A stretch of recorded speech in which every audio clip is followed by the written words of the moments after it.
All right. Question for this week. Continuing my long tradition of philosophical questions. Which is more important to you, truth or peace? No, we're going to say truth. That's a hard question for Freya, actually. Let me think about that. If peace cannot withstand the truth, then it should be shattered. So that's truth. I'm going to say peace.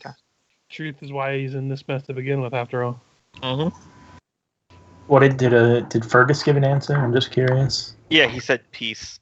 We will go with peace.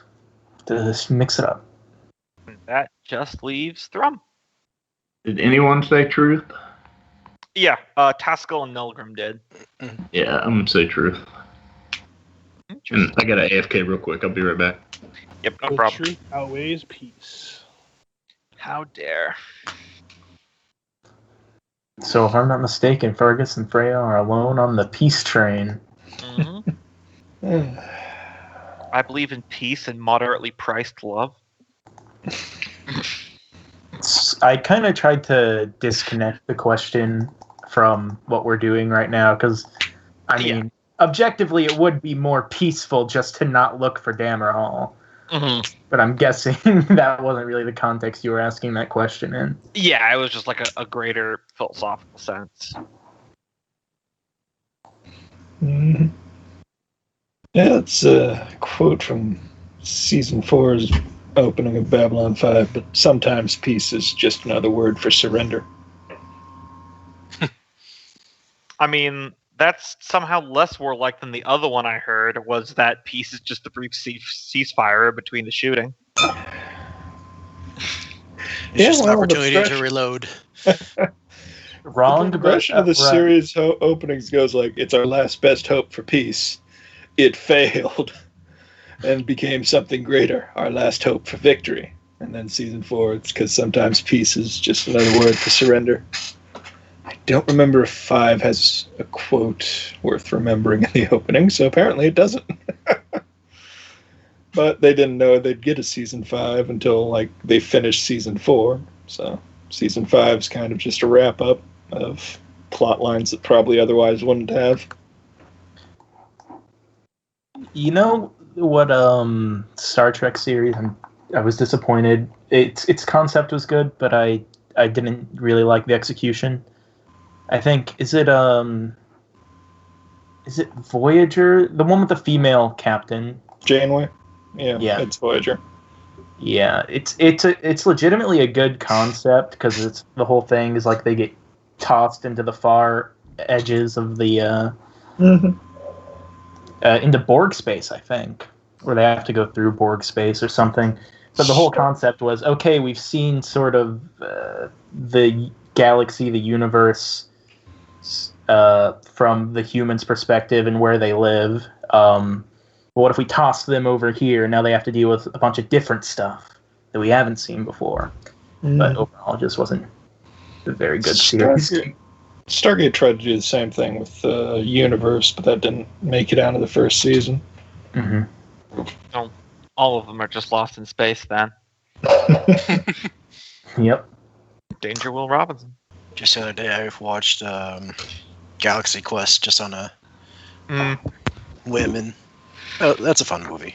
Oh, yeah. On the same lines, I haven't watched a lot of it because I keep forgetting to go back and try to find it. But I really liked the first few episodes of Orville. Yeah, I like the first few of those. I saw some clips from that. Overall, it's like, oh look, someone made a Star Trek parody. That's cool. Yeah, overall, it's pretty good. First season's a little bit more on the parody side, because I think a lot of people think that that's how McFarlane was able to get it greenlit. But it's better Star Trek than the official Star Trek at the moment. That's what people were saying. Have you seen Space Force? I think that's a Netflix series. No, I don't have Netflix. That was the one with guy who was in the office, right? Yeah. Oh, yeah, I watched that one. It was alright. I enjoyed it. It was definitely... It had an interesting balance between levity and, like the main... he plays the typical buffoon, but at the same time manages to twist it where he actually seems very insightful and competent. Mhm. It's a very interesting dynamic.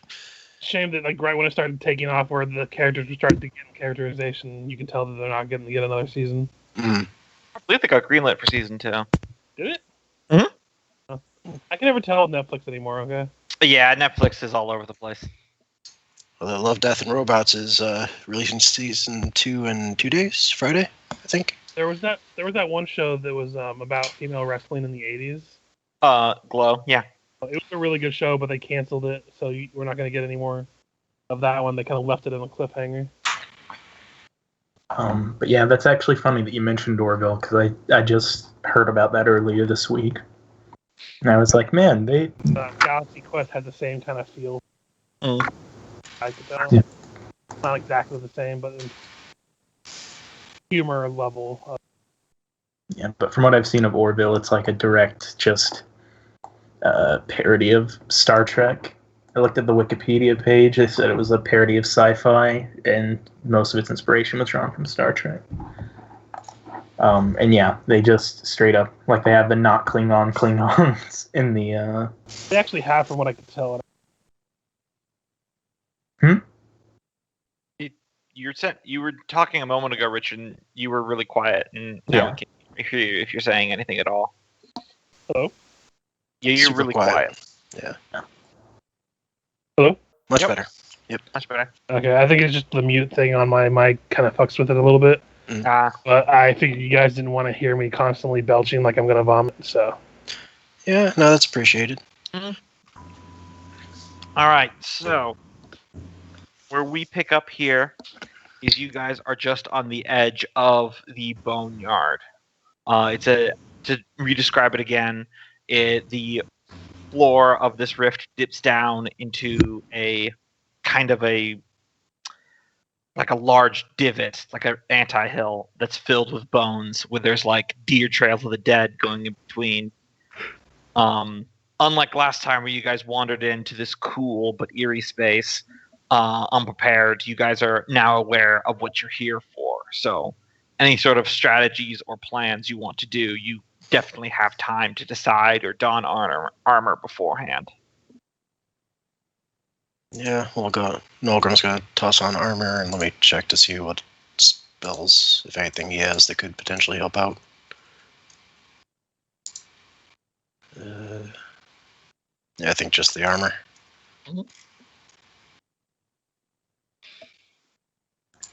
Remind me what all we encountered last time. Was it ghosts? Ghost dinos. Could we hit them?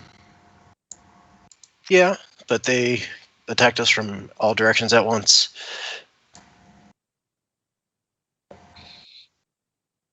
I think they're resistant to non-magical damage. The best bet would probably be to just stay quiet and hopefully not draw notice. Yeah, I have... Let me see what all is magical on me. Should have... Get written over here. Yes. So right now, unless we want to wait a long rest for me to change my infusions, or it might even take longer than that. I would need to relook up the rules and really change them in a while. I'm trying to remember, didn't we rush out of the flower place and not sleep there and chose to sleep in the boneyard? Well, you guys didn't force march because I realized I made a mistake the past couple sessions, and you guys can move 2 hexes a day. Oh, okay. So you should still be fine. Okay. I think this is the end of your movement here, but... So it looks like we might be resting in the boneyard all the same. But we should be able to at least... I have maybe... the magical crossbow and the... Not the arcane... and I have enhanced defense up right now. I have my new bow that can hit things that are in the ethereal plane, so... And it is still considered magical for... Do I have my enhanced arcane focus calculator here? I don't think I've been calculating that. Anyways.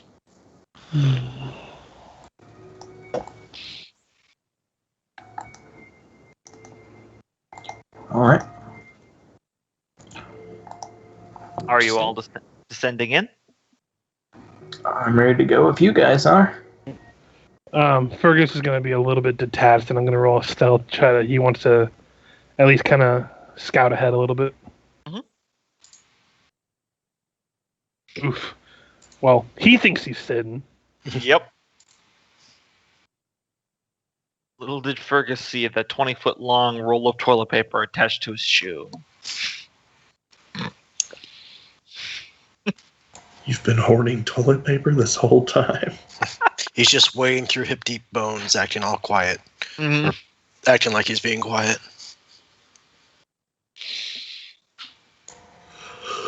Yeah. You all begin walking down the slope into the boneyard. As last time, the heat and humidity of the jungle fades away for the coolness of being in the shade near the wall here. All the insects and other pestilences that the jungle here has had in great supply vanish as you enter the eerie stillness of the boneyard. That same kind of sense of dead primal nature of this place still lingers, which is good because that's what you're here for. Oh, where's the best place to set up your shop? Anyone who wants to can give me an arcana to answer that question. If you think you would know anything about magic item creation. That was a knowledge arcana. Mm-hmm. Taskill and Freya in unison say as close as to the center as possible. I really wanted him to get into an argument. No, it's Right still here. off Oh, right center. here. Yeah, Well, you know. If we did, Freya would be 7 centimeters more correct. Listen, it's not an argument in the Diller household until the measuring tapes come out. There's just like a big standing family feud over like if you're the metric or the standard system. Yeah. The kind of ghostly fog that rolled in before the last raptor attack is not around you at this time. So you're still at peace as you navigate your way pretty easily to the center of the boneyard, where you find a fairly decent-sized clearing that you can. I'm sorry, I just got a really funny image in my head of dwarven units of measurements where all their rulers are just half as long. in Warhammer, the fantasy variety, dwarves, their measurement is beard lengths. See, I could see the opposite. I could see, instead of a yardstick, a dwarf walking in with like a 3-yardstick. Just ridiculously oversized. One of my favorite quotes from a very grumbly Warhammer dwarf in an audiobook I listened to is when he was talking to an elf, and he said, "Don't flatter yourself. I'm not attracted to any woman I can wrap my beard 3 times around." It's a good line. Yeah. You know, 3 dwarves to the beard, or 3 beards to the dwarf, and then 4 hands to the beard. It's very Scottish. Like, how much does that weigh? That weighs 8 stones. Oh, God. I love that so much. That's almost certainly a dwarven unit measurement.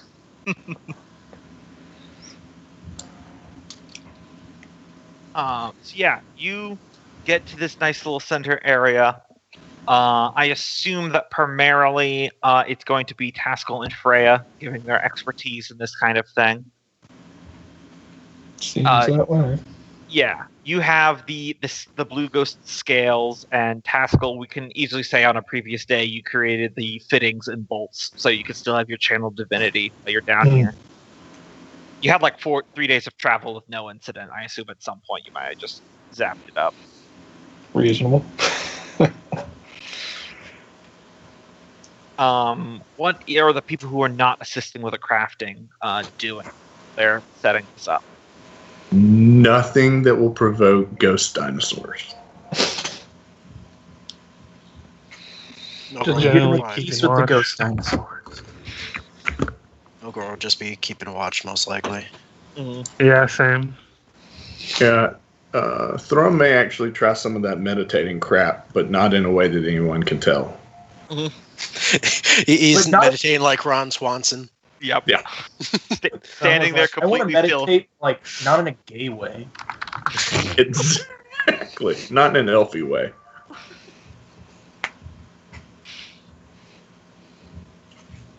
Oh man, that whole not in a gay way thing, it just always reminds me of one of my favorite SNL sketches where it's like a sports commercial, but it's for like a men's athletic makeup.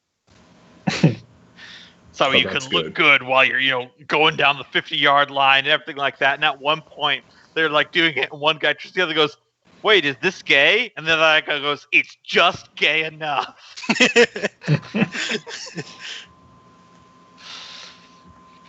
That reminds me of the Ron White sketch where he's talking about everyone who watches porn is a little bit gay. Yeah. That one's funny. If you haven't heard it, you should look it up. Mm-hmm. All right, so Thrum is actively trying not to think. Fergis is trying to be stealthy and failing while not trying to set off any ghosts.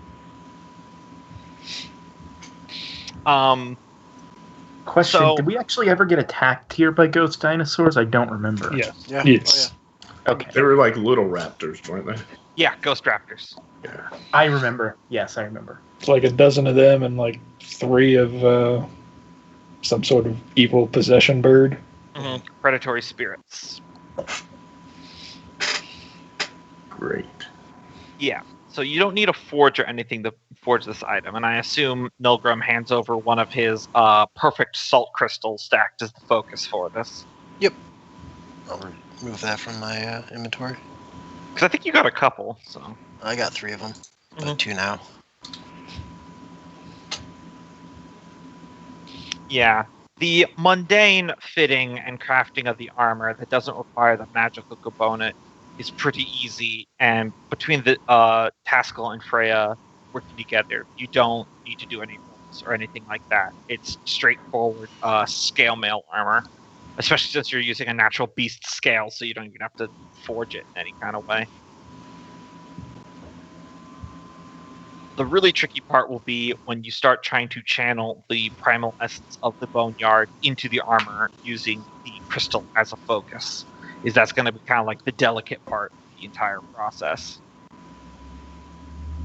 Thankfully, only one of you needs to focus in on that. I just blanked out and I just realized they got 2 natural 20s. Sorry, continue.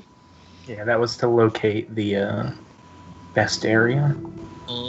Should have saved them for the crafting, but you know.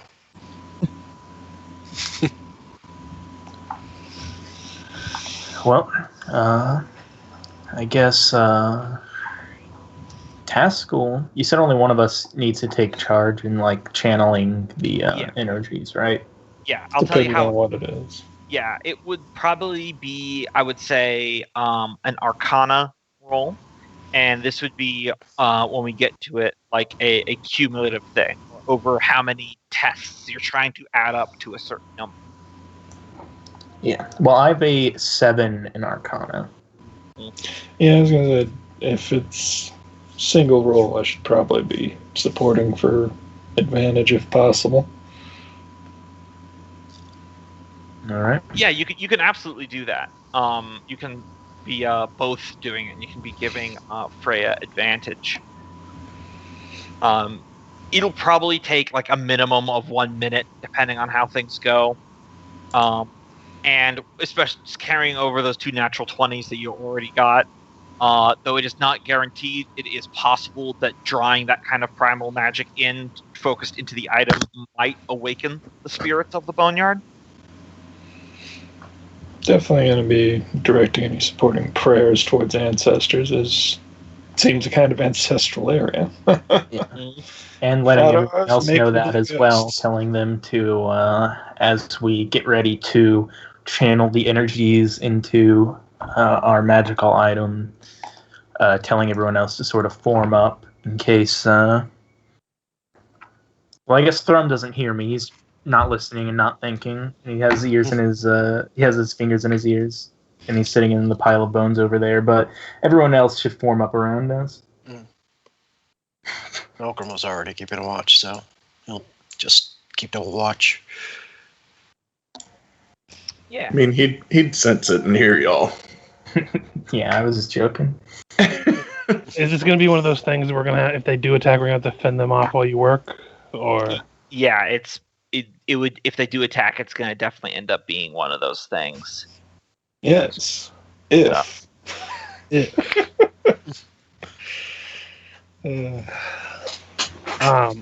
But hey, we'll get a thing. I like a good fortress defense.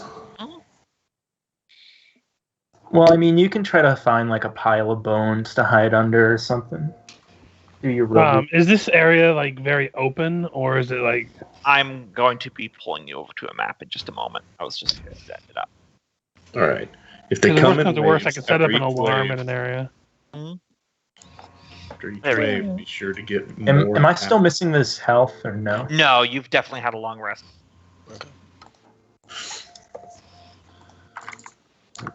So yeah, that little red circle thing is where they're doing the crafting. So, Freya or Taskill need to be adjacent to that spot, and then spending an action to focus in on it.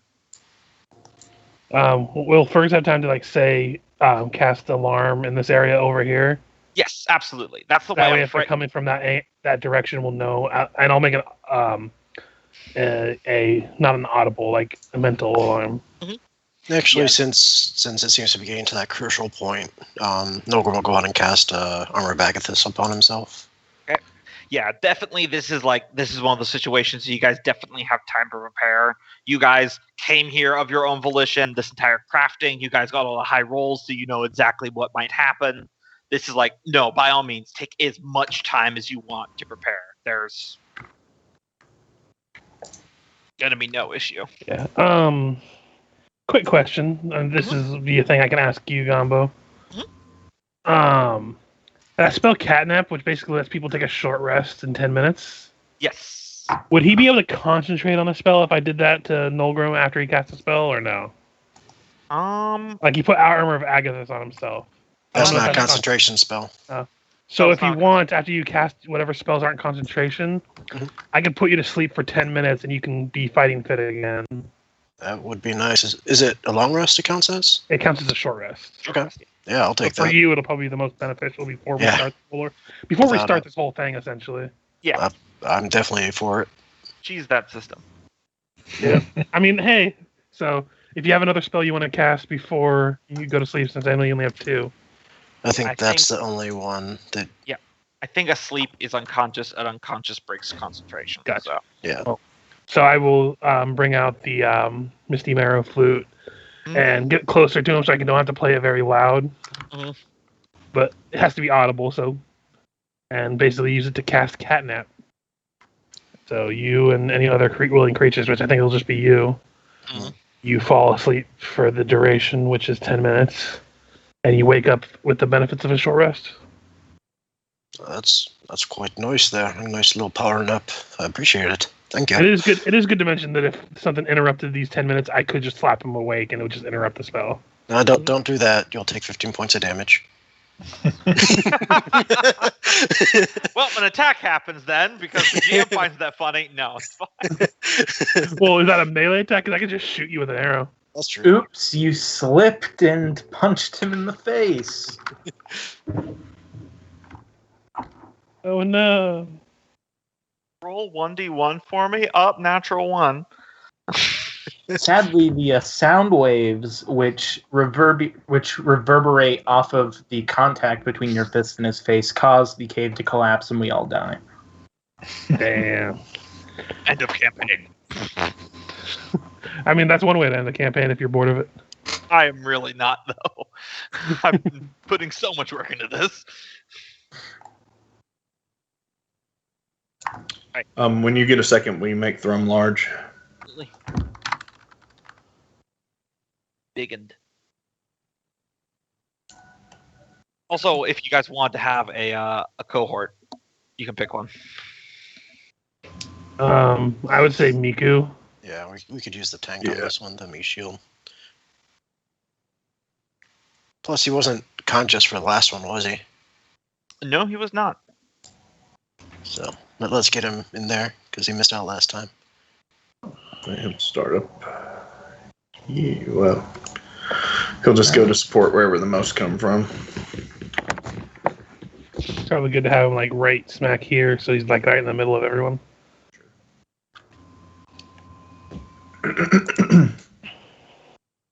All right.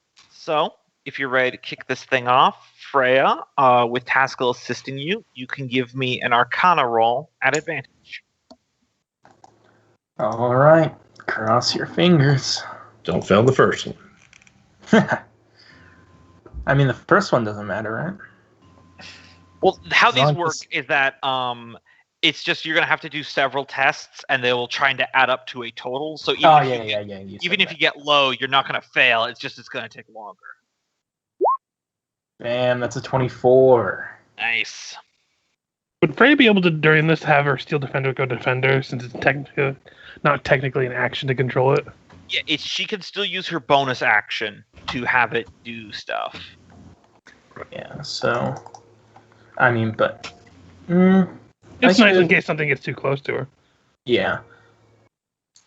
I was just thinking about if I wanted to put it somewhere else, but it looks like we've got most of the areas covered here, so I might just keep it within range. If it to stood block it. next to Thrum and you, could it help defend Thrum while still sticking next to you?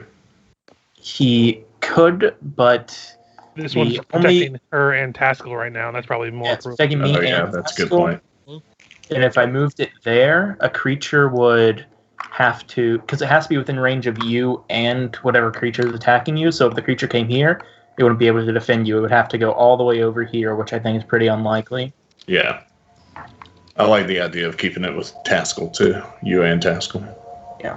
So, Freya, how this looks is that you've used a dagger or something to just cut some dwarven runes into a circle around the armor, and you're kneeling down, holding the crystal over it, and you begin focusing the magical power of this place. And you all hear a sound like a slow intake of breath, as kind of this wispy, foggy magical energy begins being pulled from the air itself down into the crystal. When you look at the wisps flying through the air, you can vaguely make out like the distorted features of predatory lizards and beasts and birds and such of that, as you're pulling on the natural spiritual essence of this place and using the crystal, which is perfect in its clarity, as a focus to awaken the latent power within the armor. Taskill standing over you, murmuring prayers to Father Mountain to ensure that the transfer is as clean and as swift as possible. You will know, especially since you just got a 24, that the total you're looking for, that 24 is adding to, is going to be 120. And I am keeping track of that as well. All right. So we got 24 special points. Mm-hmm. Not a bad start. While you guys are focusing in on that, everyone else, you suddenly hear the echo of a voice being carried along the stillness of the boneyard. It is a familiar drow voice of Hestia. And she says, "We really do need to stop meeting like this." How's this? You're not going to drop another bunch of rocks on us, are you? Yeah, I'm gonna be starting to look around to see if we can spot her. Mm-hmm. I will admit, you've been quite useful at getting tails off me up until now. But honestly, I was hoping that the Path of Walking Madness would have done away with you. Well, maybe this place will do a little bit better And then you suddenly hear like the clatter of bones getting smashed and falling down. And she just goes, oops. And then fog begins forming around the perimeter of the clearing of where you are. We should have killed her. Going to enjoy squeezing the life out of her. Just gonna call. Is this any way to treat your future nephew-in-law? Just a long silence as we roll for initiative, and then just, honestly, I don't know how to respond to that. It's an inside joke. Right. Descending. All right. So before we get into the actual turns, just to explain the mechanics of this fight, Freya needs to maintain concentration on this item. This is the exact same thing as like normal spell concentration. And on each of her turns, she must spend her action to do an Arcana roll to contribute towards its completion. If Taskill wishes to use the help action on her, that's his business. He can choose to no longer help if he wishes to. Freya can still use her bonus actions to direct the steel defense. Once the total on the item reaches 120, then the item is complete and she doesn't need to focus on it anymore. So we will start with Fergis. I guess first thing would be a perception to see if I can pinpoint where her voice is coming from. Okay. Probably not. Yeah, you're not aware. The acoustics in here is kind of bouncing it all over the place. Okay, so for now I can't really do much else because I don't really see anyone, so I'm just gonna hold my attack until I see an enemy. Well, the perception is a spot check, which is your action. Oh, okay. Well, shit. All right. I have a bonus action. I'll give advantage to Nolgrim. Is it just on attack or damage roll or something like that? It's on your next attack roll. Okay. For this round. It's my mastermind feature for my rogue that it's kind of fighting for spots for my bonus actions usually. Gotcha. I was gonna say if it also applies to skill checks, you may want to toss that at Freya just so we could. No, it says the help action, so. Okay. Yeah. Well, I mean, if it's the help action, I probably could toss it to Freya, so that way Taskill would be free to do something. I mean, it's just a question: is if you think Fergus would have knowledge of how magical items are made to genuinely. Yeah, probably not. So that's why I was probably best to give it to Nolgrim. Yep, that works. Okay, Freya. All right. I'm going to make that roll. Yeah, this is one of those instances where even a natural one wouldn't hurt anything. Do you want to hold till after Taskill so you could? I was going to say she probably apply still the help. being helped from previous. Yeah, I thought I was still being helped from the Yeah, I would say you still have a help Okay. from before the initiative was rolled. This next one, I'm not help because got something better to do. But This is Nice. Oh yeah, Cleric Woodchipper. 24. That means we got a total of 48. mhm. And then I have the Steel Defender over here, but I do not see any Ghost Raptors. Yeah. So he is going to stay put and provide us with his cover. Well, I mean, with any luck, it'll backfire on her first. All the raptors instantly aggro. We just what a fucking oh man, that's hilarious. That would be hilarious if that could happen. I gotta do that at some point. Just have this time when the supervillain comes in when you're at a weakened state, and then have it just completely blow up in their face. All right. So is that your turn, Freya? Yes, that is my turn. All right. Nolgrim. Nolgrim's going to ready Hex to put on a overt threat that makes itself apparent. All right. I'm genuinely not trying to draw this out. The Raptors just rolled super low on the initiative. Actually, real quick, because if I was to use my Eldritch Blast, it'd only be one attack on a readied action, right? Or would that be two? I believe it is 2 because it is technically 1 spell casting. I think. Okay. Yeah. Okay, so then I'll ready an Eldritch Blast on a overt threat. And remember, my bonus thing that I do, it only applies to this round and it's your next attack. So, FYI for future anything. Yep. Yeah, so then that means you won't have it on your prepared attack. Yeah, you will. Oh, you will? Okay, sorry. As long as it doesn't come back to my turn. Gotcha. Yeah, sorry, it's a little confusing because the way it works. All right. Estia's turn. You guys don't know what's happening there. Thrum. All right, he's gonna step down here and ready an action to attack. All I right. mean, I can hope it's like that scene in The Lost World where the guy zapped the Gallimimus and then they all came back at him. But yes, we won't know. All right. Ghost Raptor time. Ghost Raptor. That's their toy commercial jingle. Mm-hmm. I feel like they should wear a fedora after that.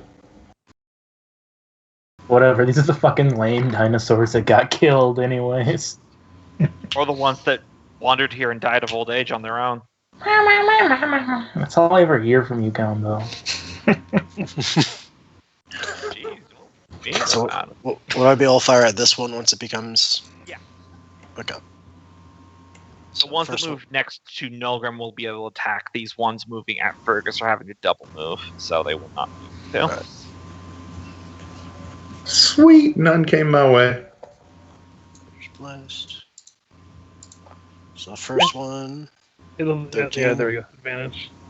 Oh, Yeah, they are just coming in droves from the fog. 13. That will hit. Right. And then the second one at the same one, which is this top one. Gotcha. 13 hits again. That puts it at... Block. and Thrum will swing when you're ready. Yeah, hold on. I was still moving a few. Okay. Figured it looks like we got time. Yeah. Gonna be here a while, ladies. Mm-hmm. Until the item's done.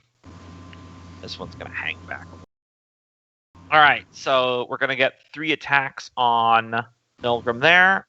They do have pack tactics, so these will be at advantage. So first 3 claws. 1, that'll hit. Yep. And he takes 15 cold damage. Alright, it was this one directly in front of you. Then the one above. Claw. Hit. That'll hit. 7 necrotic damage. He'll also take 15 cold damage. He goes kapoof. Just move him off the stage. And 3 of that bleeds over. And then 1 last claw attack from the southern one. 15. Misses. Alright, and now 2 bite attacks. It would have been 3, but you killed 1. So the first bite attack from the one directly in front of you. Yep, that'll hit. 6 necrotic. And then the one to the south of you. 15, which will miss. Yes. All the other ones that moved had to dash to get to where they are, so they did not get attacks. Can I take my ready attack? Yes, absolutely. Okay. And I assume he gets 2. Yeah, I believe that's how that works. Okay. Shards. That'll hit. And your weapon is non-magical, right? Correct. Okay. Cool. Second one will also hit. 4, 13, so 6. All right. Yeah, your weapon is definitely not doing near as much as it should, but just through sheer effort, you're still making some amount of progress. Okay. All right. Taskill. Alright, so moving over, casting Protection from Evil on Freya. So the important part there is the attacks will have disadvantage, and if those birds show up, she can't be possessed. Mm-hmm. And that's a move and a standard. Yeah, that's a good use of a spell. Yeah. Oh yeah. I forgot they possessed us. Or I just don't remember that. Miku. Miku. Bonus action, he'll rage, and then he will boom boom to right here. Because there's no flanking in this, right? There is no flanking. Alright. And he will... Go side to side. Did you say that to him? You want him Yeah. to side you? Yeah. So he could kind of create a bit more of a A wall wall. front. Yeah. That's right, because they can just walk right through us. You can just step to right there. And then he's going to fisticuff. That'll miss. He's going to do it again. That'll miss. I just remembered something. What damage does your armor of Agathis do, Loki? Cold. I forgot they are ghosts, so they are immune to cold damage. Okay. So let me bring this fella back here. He still only had the one hit point. And then the other fella, what did he take? 15. 15? Okay. Yeah, just a flat 15. But Yeah. temporary hit point still saved me, so. Yes. Yeah, you still get all that. Yeah, I totally forgot that. I'm like, oh yeah, ghosts are immune to cold. Alright. Fergis. So these creatures are clearly ethereal, or do they actually look like they have physical bodies? They Okay. are ghosts that are on the material plane. So your magical bow would do full damage against them. Okay. Yeah, because being roguey, not going to bother to focus on the two in front of me. I'm going to fire down at this one here. Okay. And I'm going to sacrifice my move action to do it at advantage. Awesome. That'll hit. For 17 points of damage. Massive damage, but it's still up. Okay, and then I will action surge and attack it again. Awesome. This one will be just a flat roll.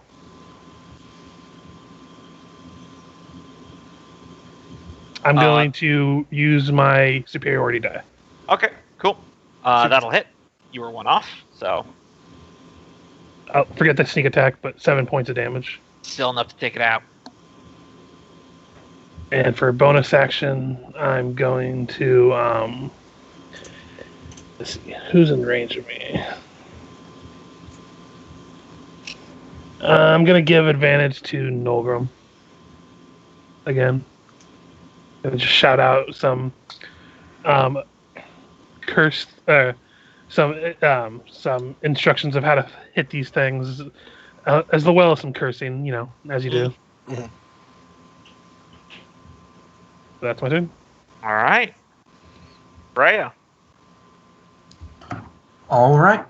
I'm first of all going to continue the ritual. Mm-hmm. So we will add, and I'm not getting advantage this time, right? Correct. He did not take the help action. All right. So it's going to be a normal roll. Still a pretty darn high one.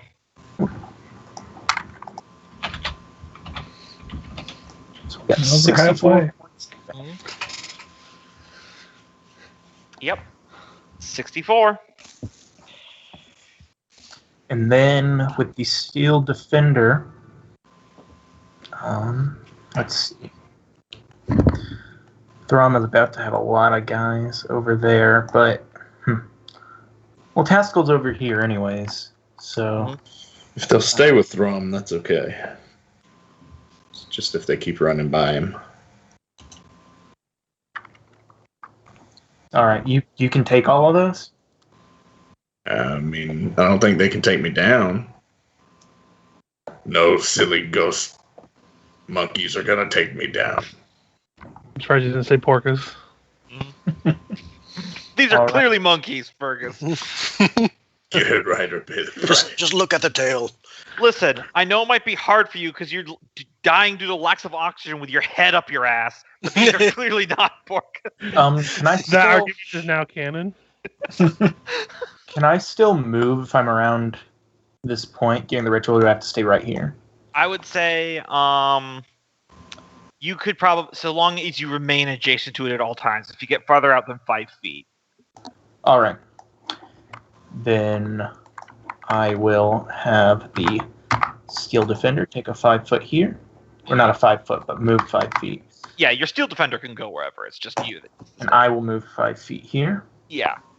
You like shimmy over on your knees. The Steel Defender will be able to defend me and attack this raptor.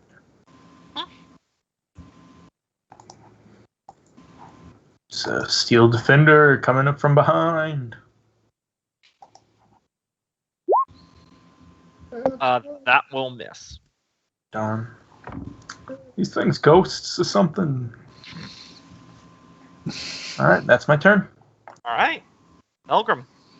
Alright, Nolgrim will swing at this one with Green Flame Blade. Alright. So I'll get the base attack. And it'll be at advantage if it's an attack roll. I thought you gave it to Thrum. No, I gave it to Nolgrim again. Yeah. Oh, okay. So, That almost definitely hit. alright. That'll also be additional 1d8 fire damage. Alright. And that basic piercing is not magical, I believe. Right. Yeah. And then... Isn't his pickaxe magic one or warpick magic one? It doesn't have a magic its modifier. type is not considered magical. Okay. Yeah. I just wasn't sure the whole gem thing. He could spend the d4s to add extra damage literally anytime he wanted to. Gotcha. I think I'm going to hold it in case I ever get a crit, though. Okay. Right. But then the adjacent damage from Green Flame will hit the one north of me for 8 fire damage. Takes that one out, even though it took half damage. Even half with fire? Half with Okay. fire. Okay. I mean, it had 1 hit point, so you still took it out. Okay. If I remember correctly, the rules of resistance is even if you had rolled like a 1 on damage, resistance is always minimum of 1 damage. So Yeah. All right. Is that it? Yeah, he'll not move, and I guess he'll go ahead and toss a hex on this or toss a grudge on this one, just to give himself a little bit more of a edge and potentially heal himself here in a sec. All right. Yeah, that'll do. You're sure he's killed a one dwarf or two? In this life or the last.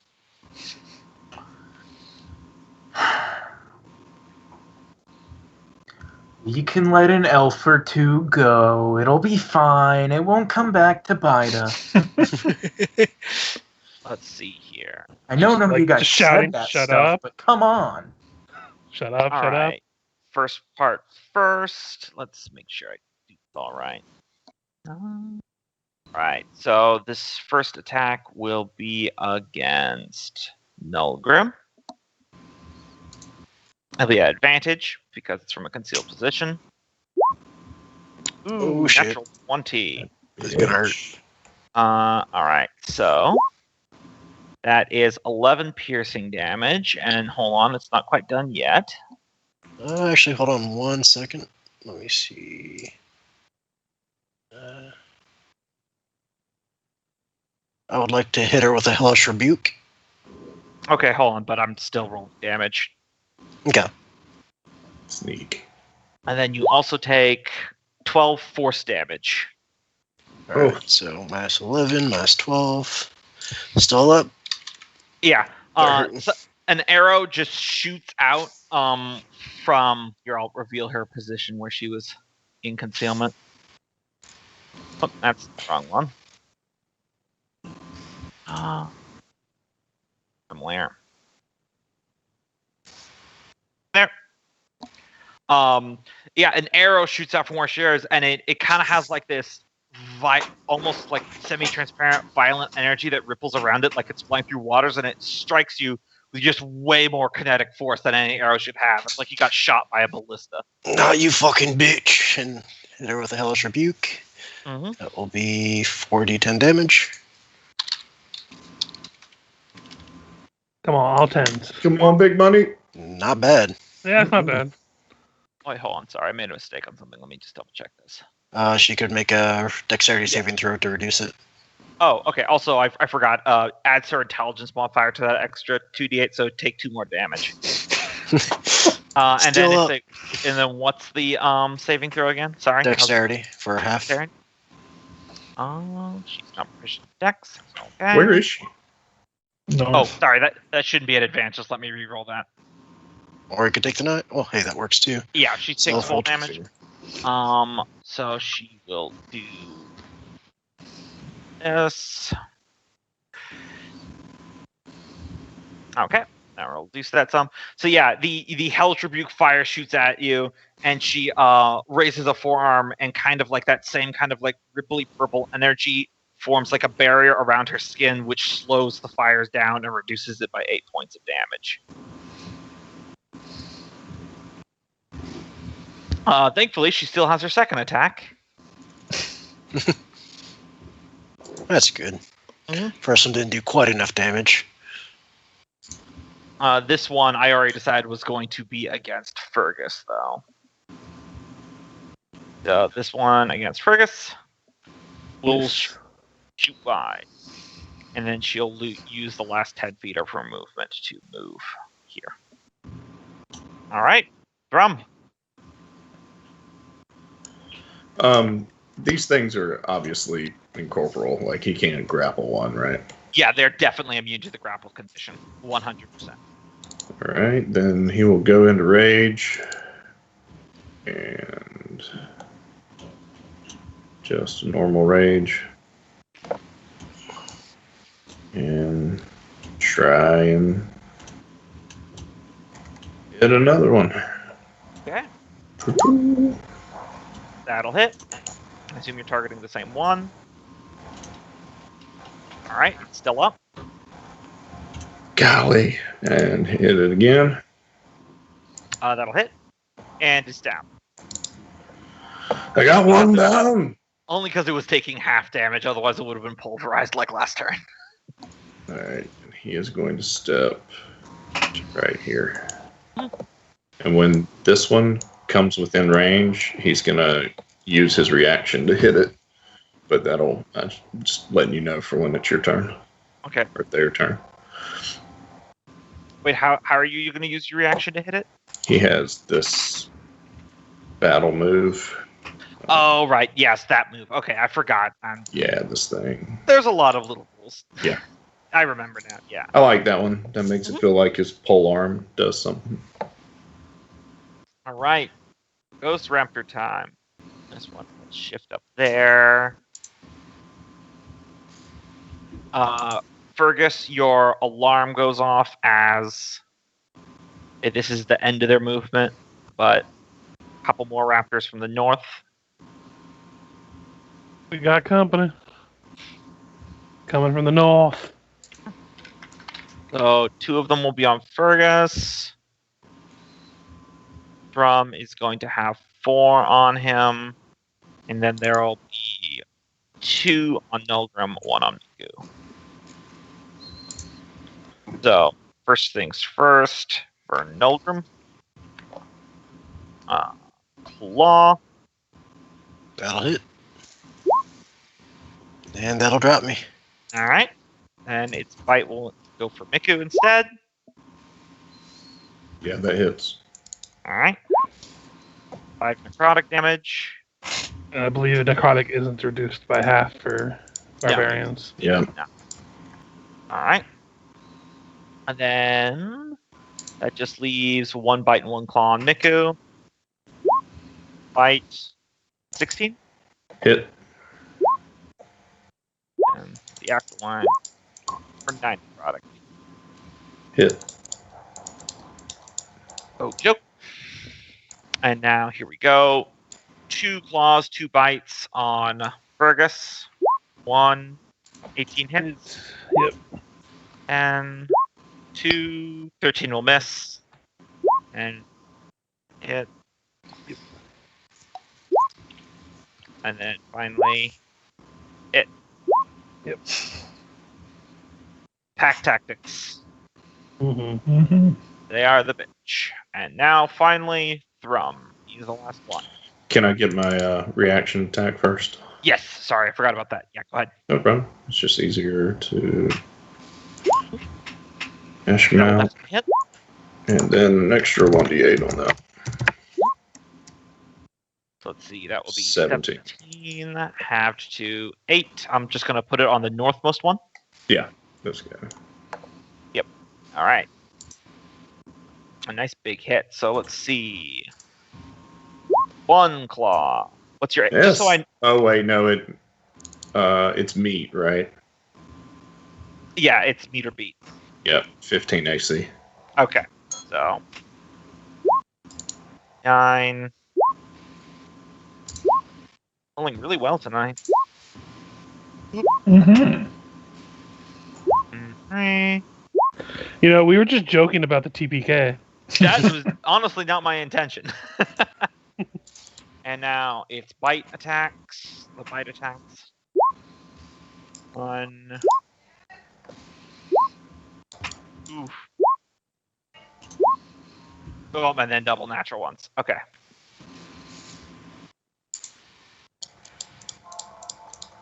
Forgot that that rage wouldn't help with this. Mm-hmm. So a good chunk of damage there. Yeah, are these all at advantage?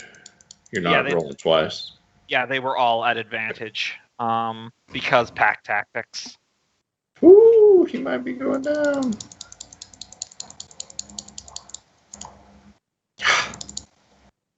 Oof. All right. And then it is now Taskill's turn.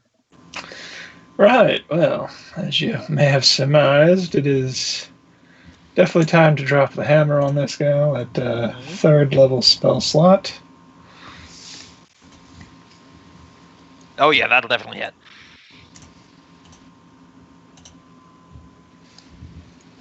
That is 18 force damage. Hot diggity dog. That's a nice chunk of health right there.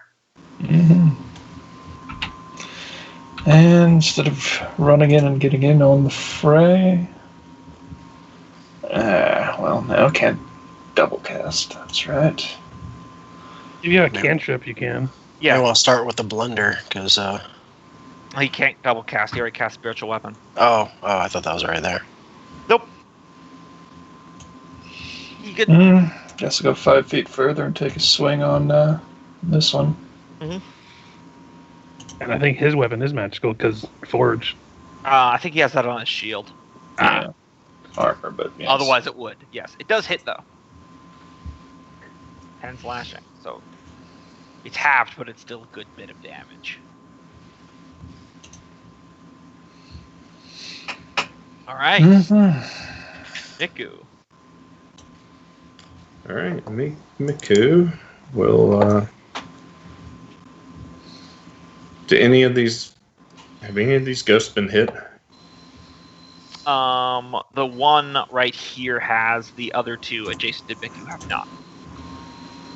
Yeah, he's not gonna provoke. Swing at the one in the middle. All right, that'll hit. All right, they are immune to poison, so it takes half the bludgeoning damage. There, the second one will hit as well. Wait, he gets 2 attacks?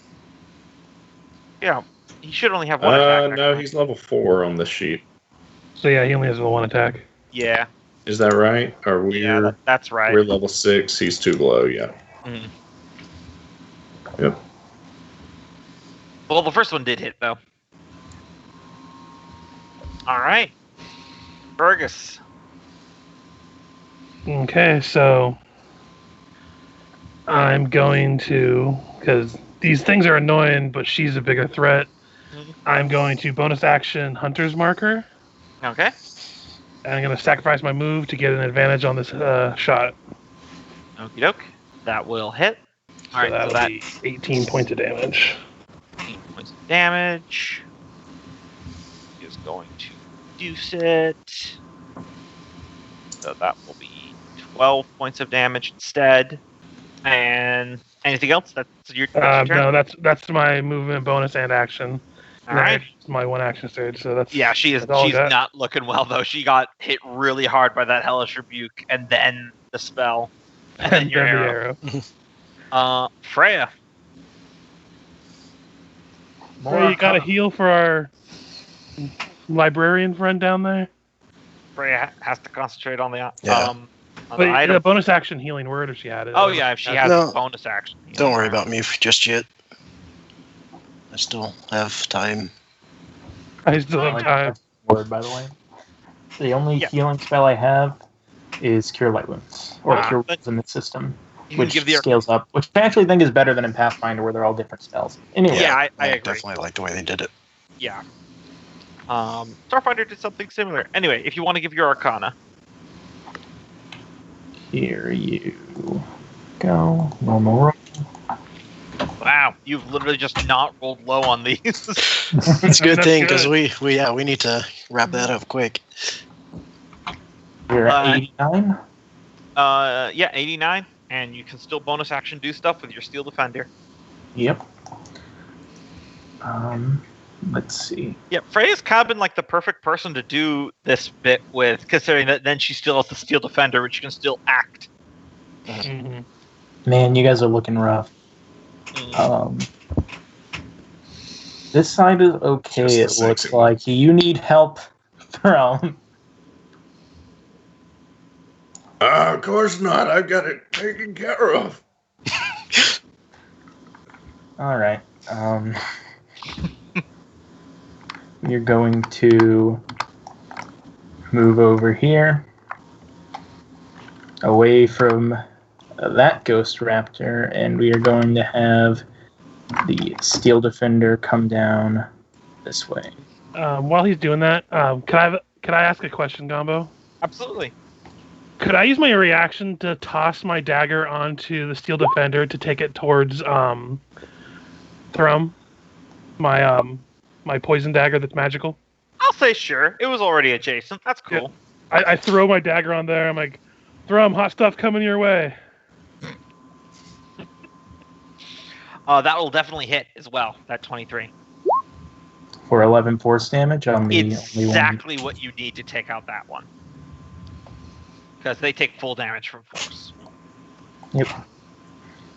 Which, by the way, Cope, if you didn't know, I threw the stab shroom on the Steel Defender for you to use as a weapon because it's magical. Magical. That'll help. Just maybe. plus one dagger, essentially. But, hey, it's still better than not doing any magic. Oh, yeah, no, I was just letting him know for if he's doing anything to his sheet, so he knows. All right. Let me... yeah, that's my turn. Thrum, if one of these guys hits you, remember to yell at me to roll for him to deflect the attack. Alright. Alright. Nolgrim. Alright, death save. Mm-hmm. It's one failure. Or actually, no, never mind. I took out the one that I could, so never mind. And then a dark energy will kind of hover over Nolgrim for a minute as a spiritual entity emerges as I use my boon. Mm-hmm. Yeah, just to go ahead and select it. I'll put it on any of those other 5-foot places. Right there, Yeah. and then... Yep. You guys see like a spirit of a dead dwarf clad in armor. Just it's like he steps forward and he just fades into existence. And then he is going to charge. He has 50-foot fly speed. Mm-hmm. So move in and just take a swing.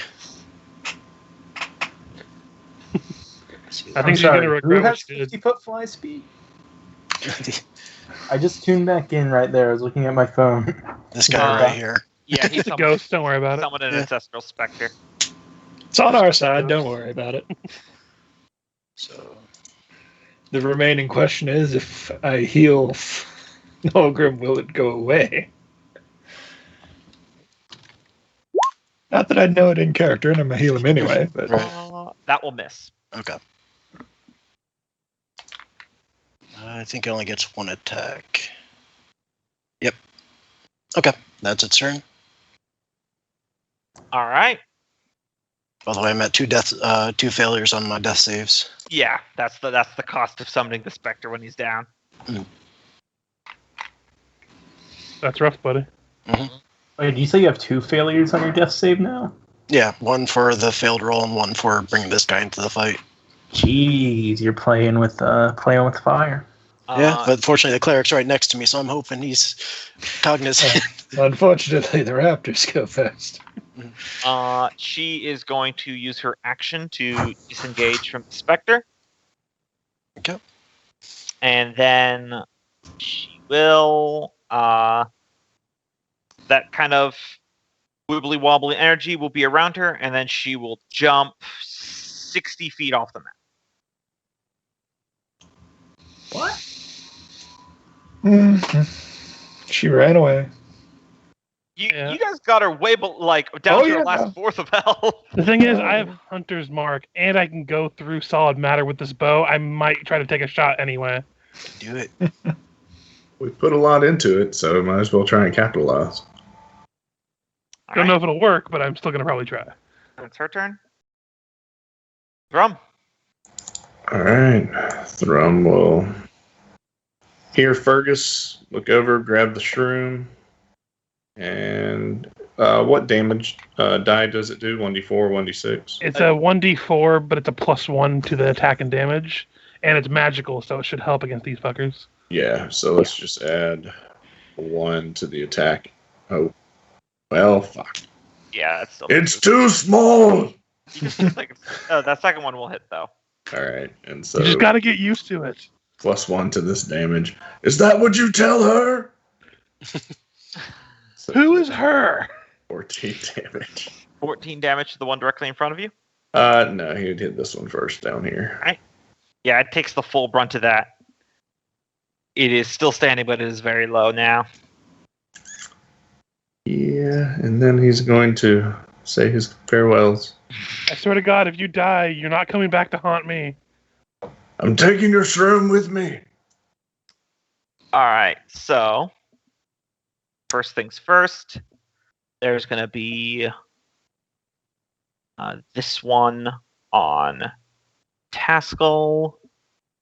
This one will shift here, so we can also get it Taskill. Mm-hmm. Got more on Fergis. All right, so first up, 2 claws on Taskill. 19.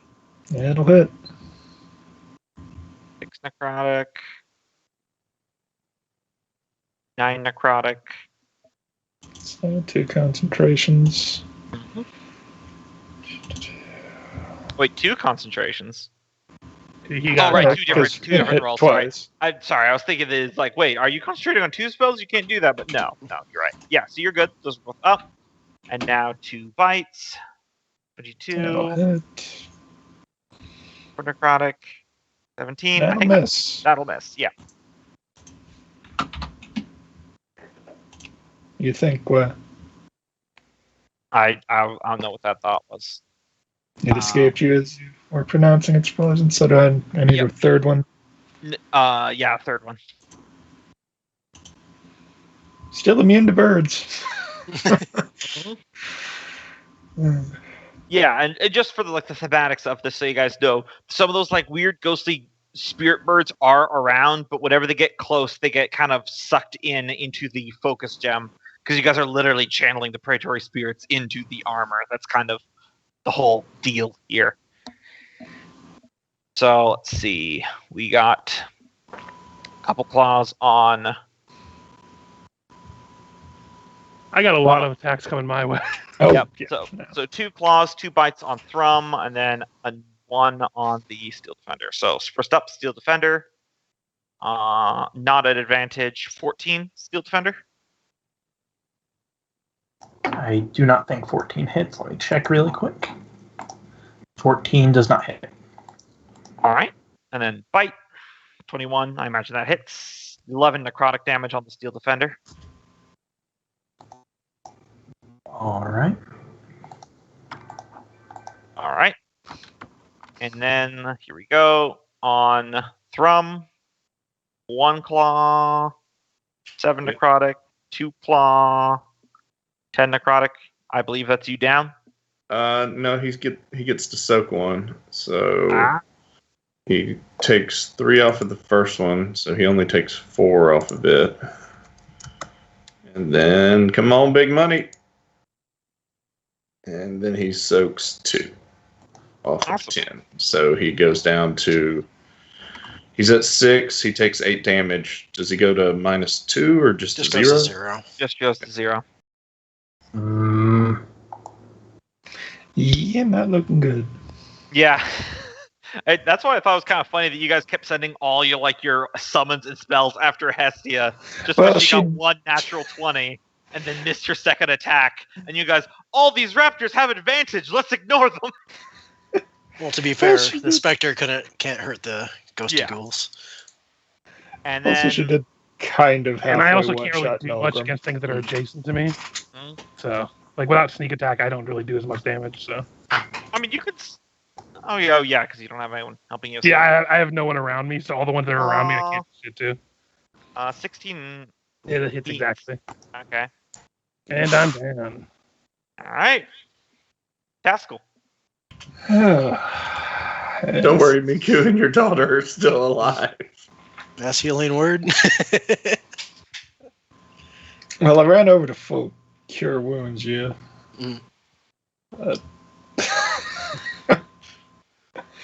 I mean, that's still probably a good idea. He's going to want to go. Yeah, well, do this at 2nd level. And still only get a 5. 7.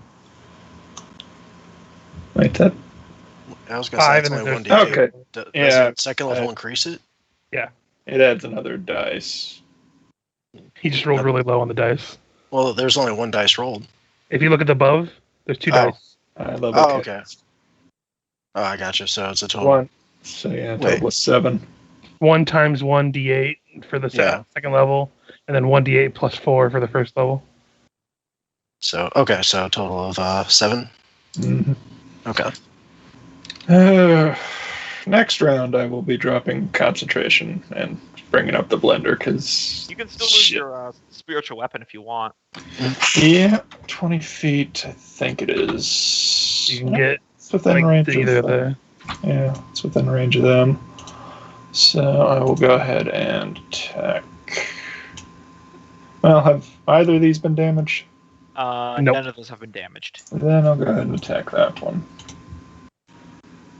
Spiritual weapon, normal roll. That'll hit. Cast at 3rd level. Yeah, so it should be a pretty hefty blow. 15. 15. Very nearly takes it down. And probably shouldn't move, so I don't open up to the AOs. Also, I don't want to metagame this on your guys' behalf, but did you guys also just buy a shit ton of healing potions last session? Mm-hmm. It's just faction economy to get them in there, though. Yeah. It's a bonus action to use them, right? On yourself, yeah. It's a bonus action to use them, so just... I was getting to it. It's just, I were on me. Yeah. Miku.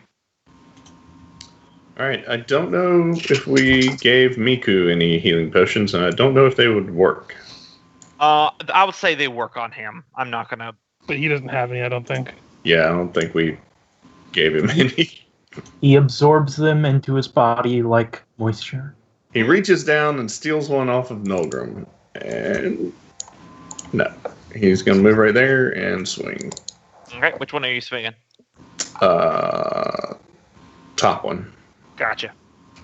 Go for it. That'll hit. Miku smash. Alright, so that's 5 points. Looking rough. But wouldn't it be 6 because it would be 13 with the rage, and then reduce to half? Oh, I always forgot about the rage damage. Yeah, yep, you're right. When you're right, you're right.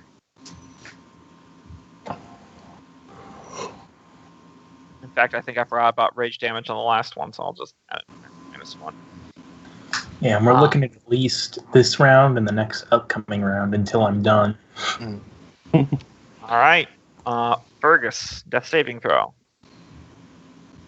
1 success. Yep. Freya.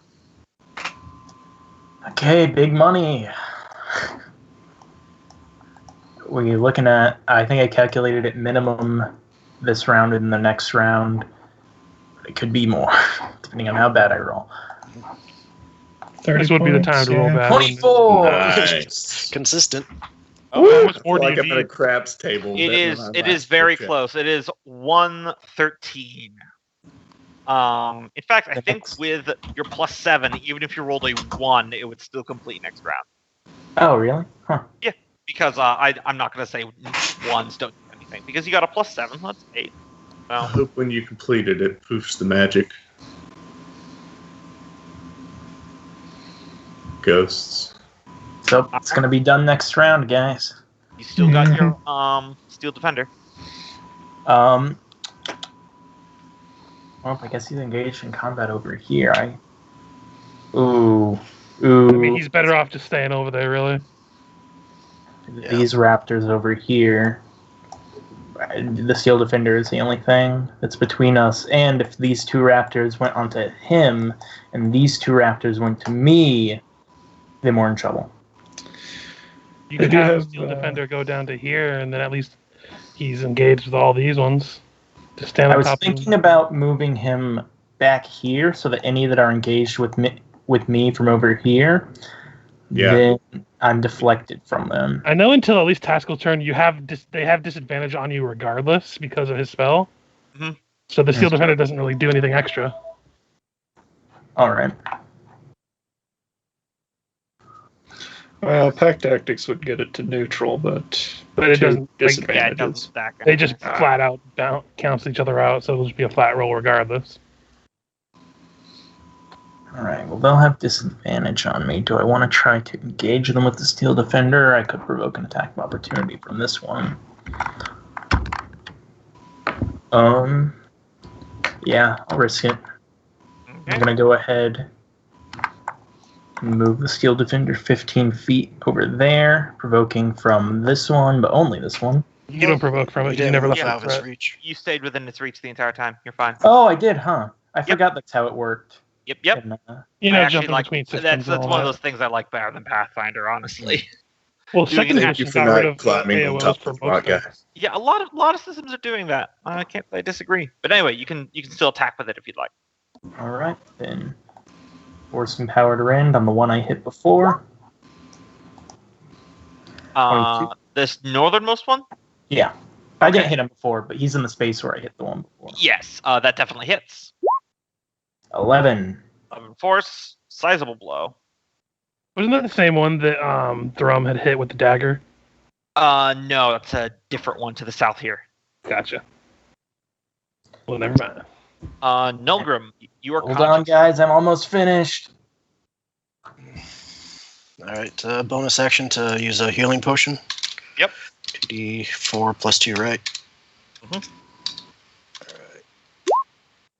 6, so healing myself by dribs and drabs. Bonus action, or half move to stand up, right? Yeah, hash your movement, no attacks of opportunity or anything stupid like that, so you're fine. All right, and then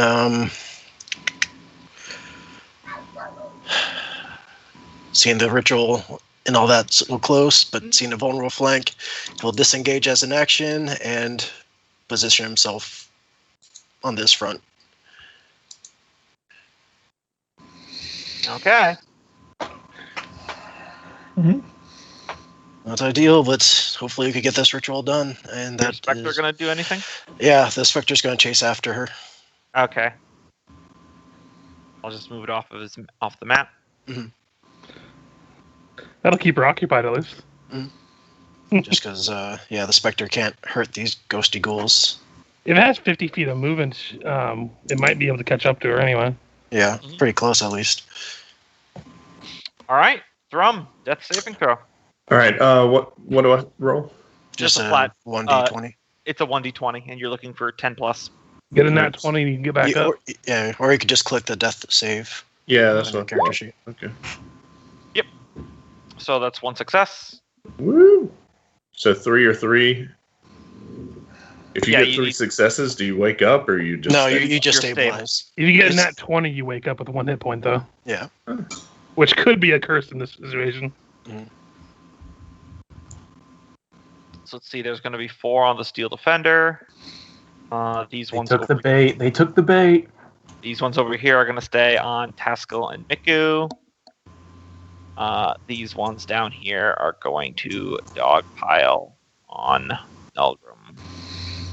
I took this bait too. All right. Step 1, Steel Defender. Claw. Yeah. Well, on the bright side, I've got another plan now, but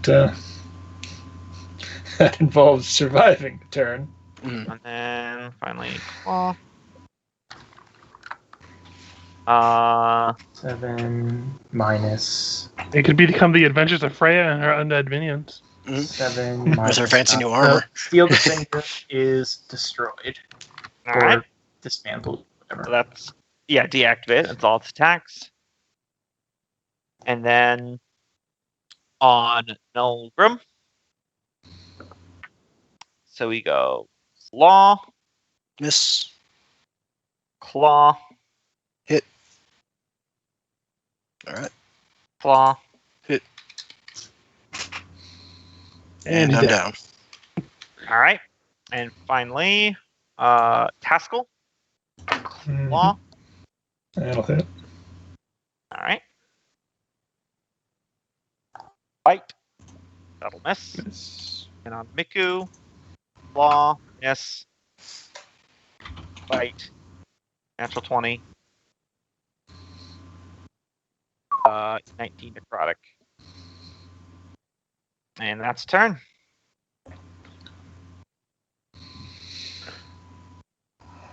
Meanwhile, from the shadows, Ivy's watching this all horrified. I assume, like, thematically she's involved Yeah. somehow. Taskill, it is your turn. As I'm dropping concentration this round anyway, I'm not going to bother rolling. That will probably take 2 AOs, but Yes. On the plus side, after the first one, only the first one will have advantage because the other one's out of pack attacking reach. This is true.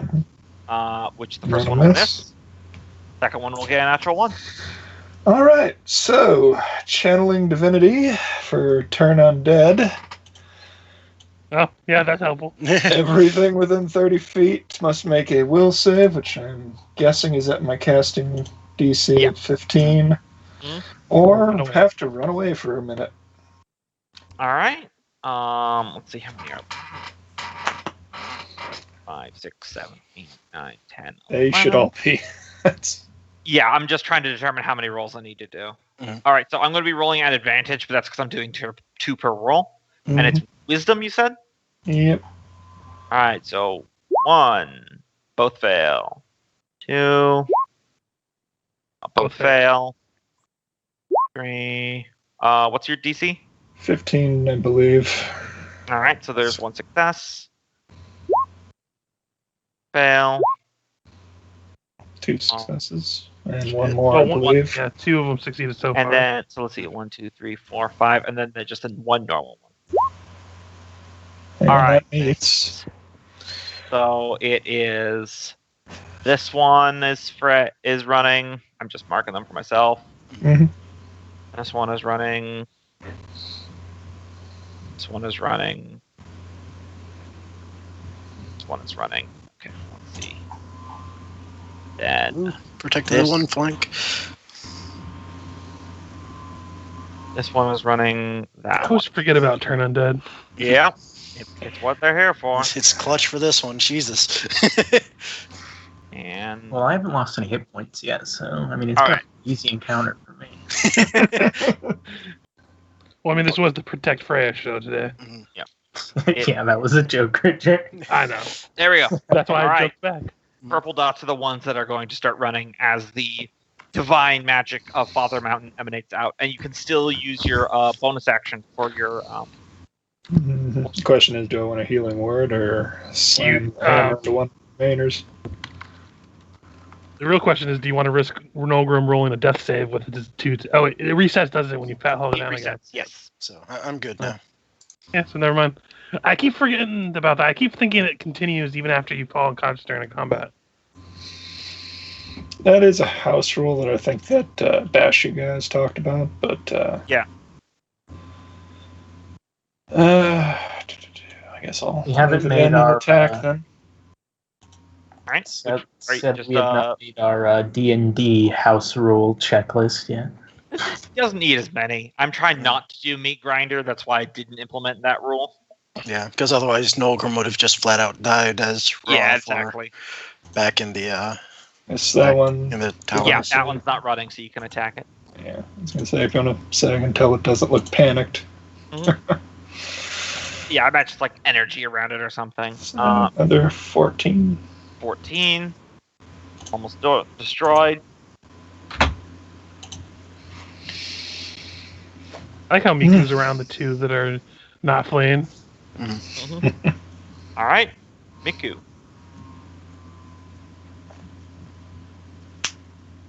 Cope. Cope's checked out. He's dead. He doesn't care. Yep. I would say Sorry. he's probably going to attack this one, right? The one that's not running away. All right. Roll the punch. Whiff. Wah, wah.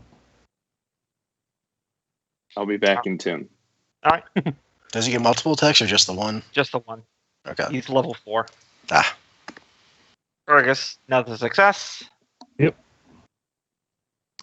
Freya. Well, Finish what we came I here can for. roll if you want, but if I'm just gonna... Yeah, you're guaranteed to succeed. I can roll if you just want to see how super cool it is. Yeah, sure. I want to see if you get yet another 24.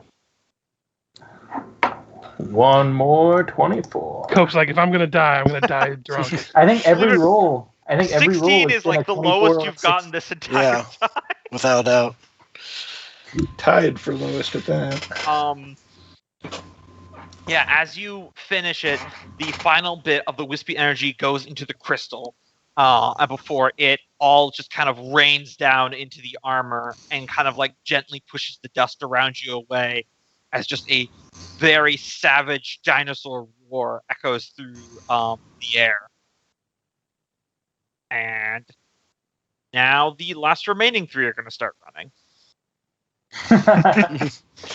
That was the plan, but then you just channeled divinity. I'm like, well, there you go. Oh, wait. These weren't the dinosaurs awakened by this thing. He got these dinosaurs out here. Okay. All right, now that the minions are done, here's the big boss battle. Good luck. Joke's so on him. It's still 3v1. If you guys are not going to give chase, and you're just going to let the dinosaurs run away, you can start doing heals if you prefer. Yeah, I was gonna say we're not really in a position to give chase, and my next 3 actions were gonna be healing word. Yep.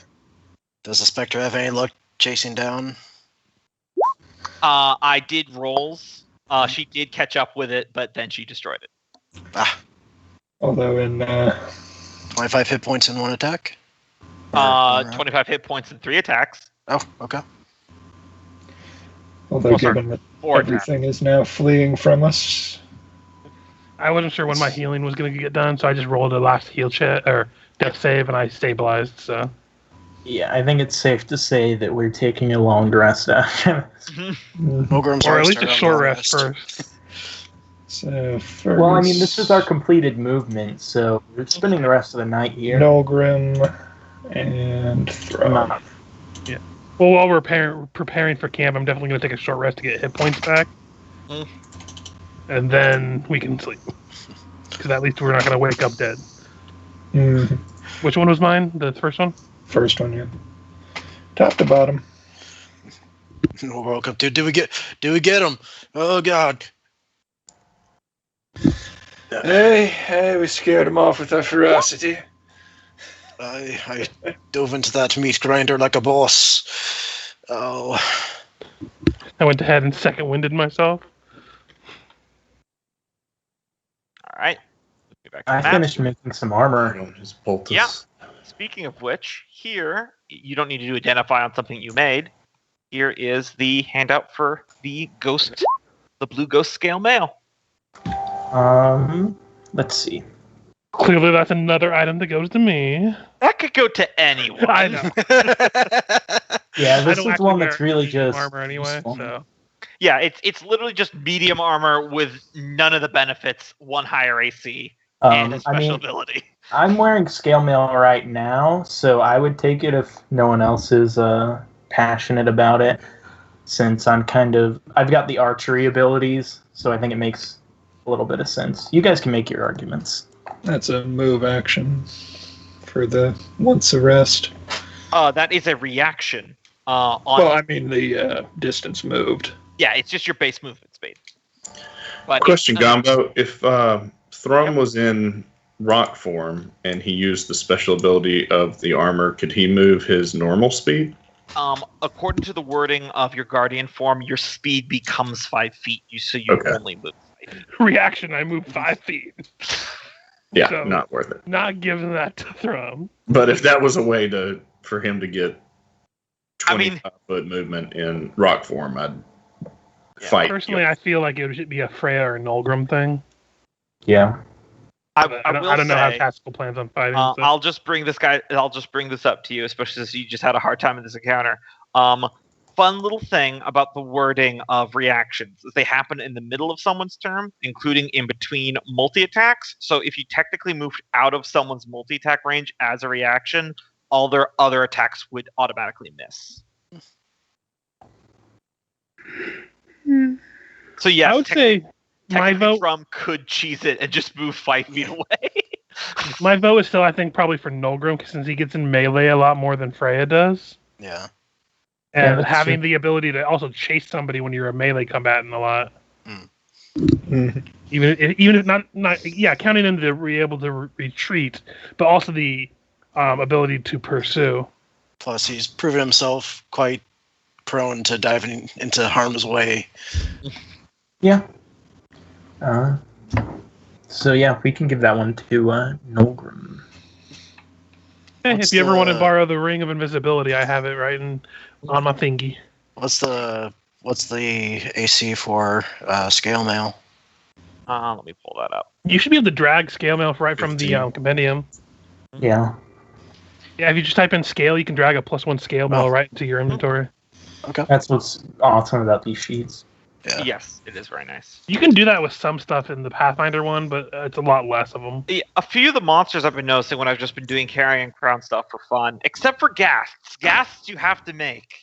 It's really annoying. Mm-hmm. It lists them in a compendium, but it's like, hey, just upgrade a ghoul. I'm like, or you could just let me click and drag it, motherfucker.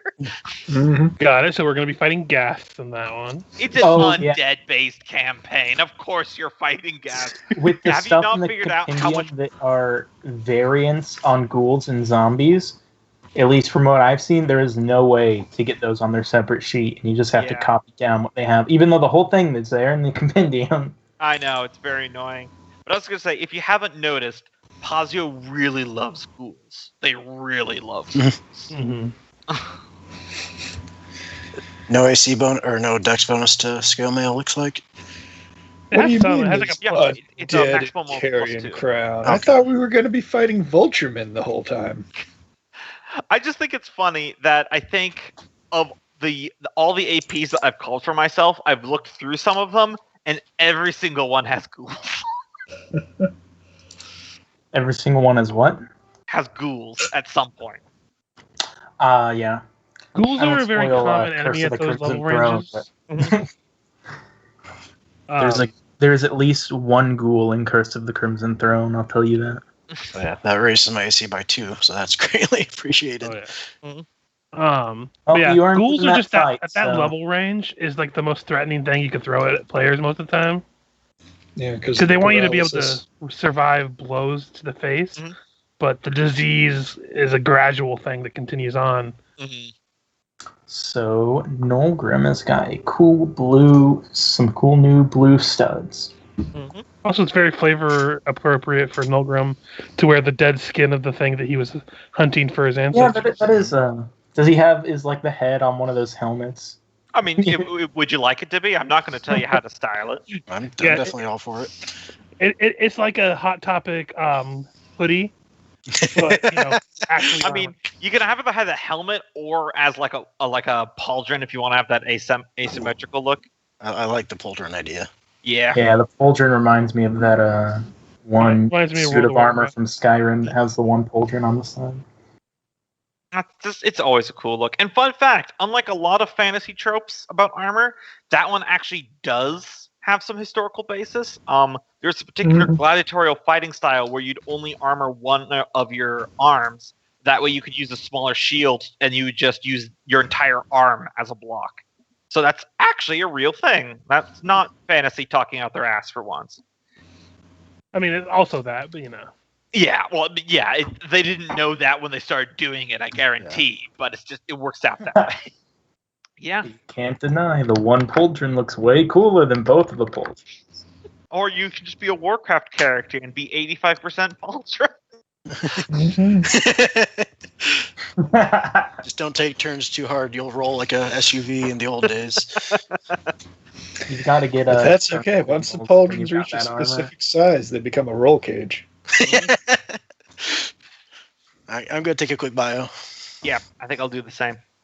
You got to get backup lights for. I'm just rolling some hit dice. Don't mind me.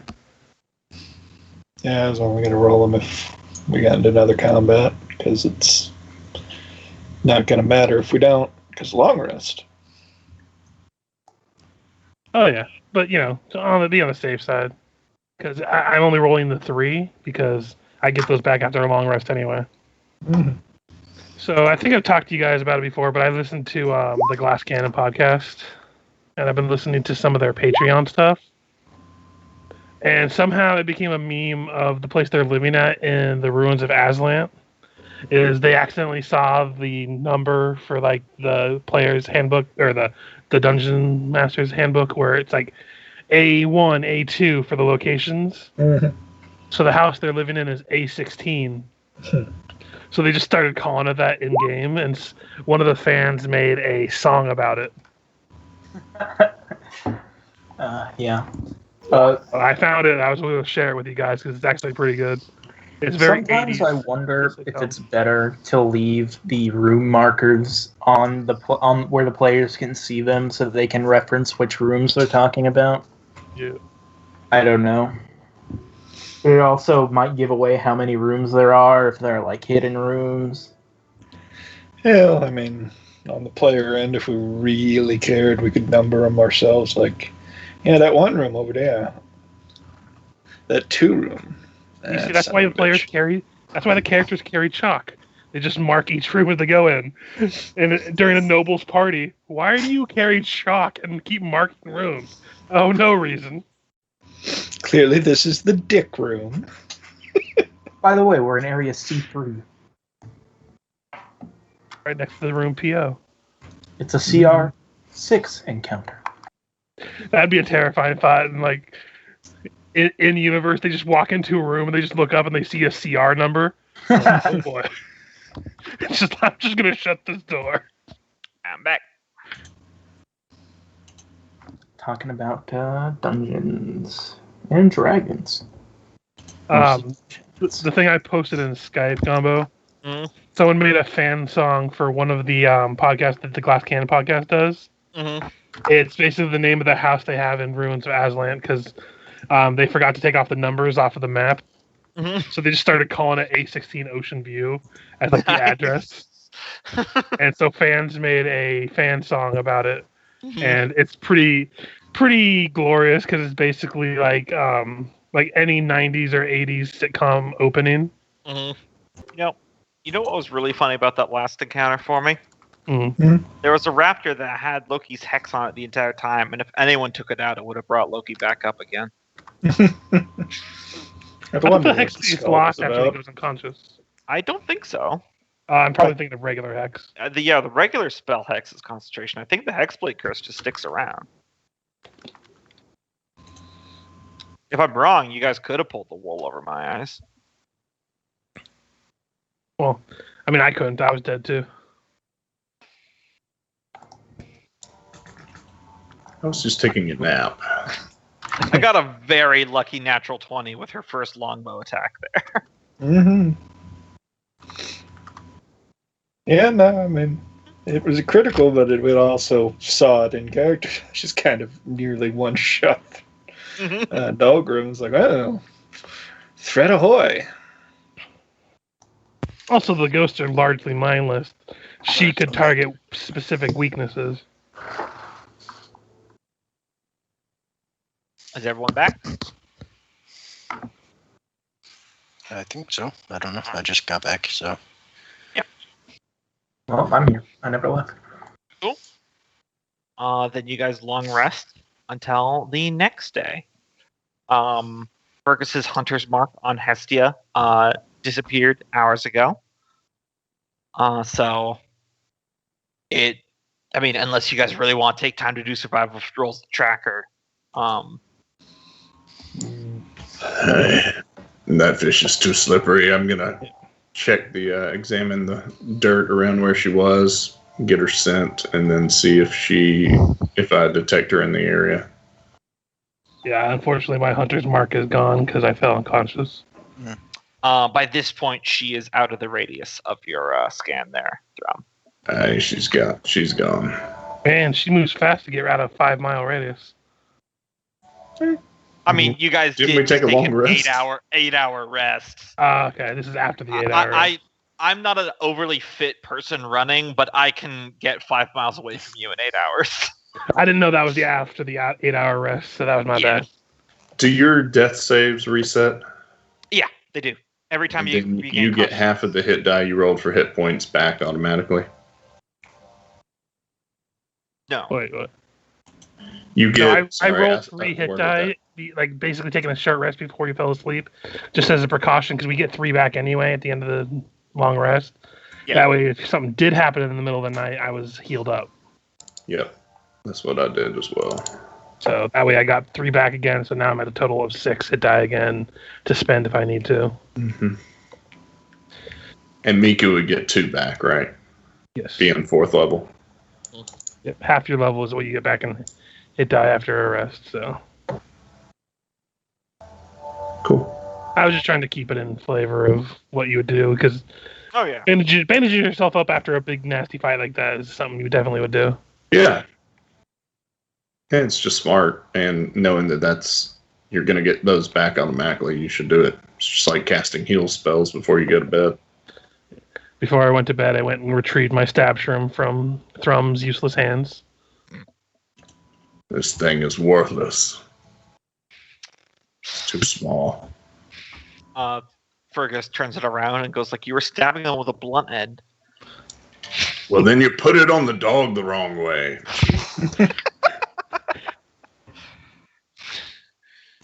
Like, he's just baffled. Like, he's like, but yes, Thrum, I put it on the dog the wrong way. And just walks away.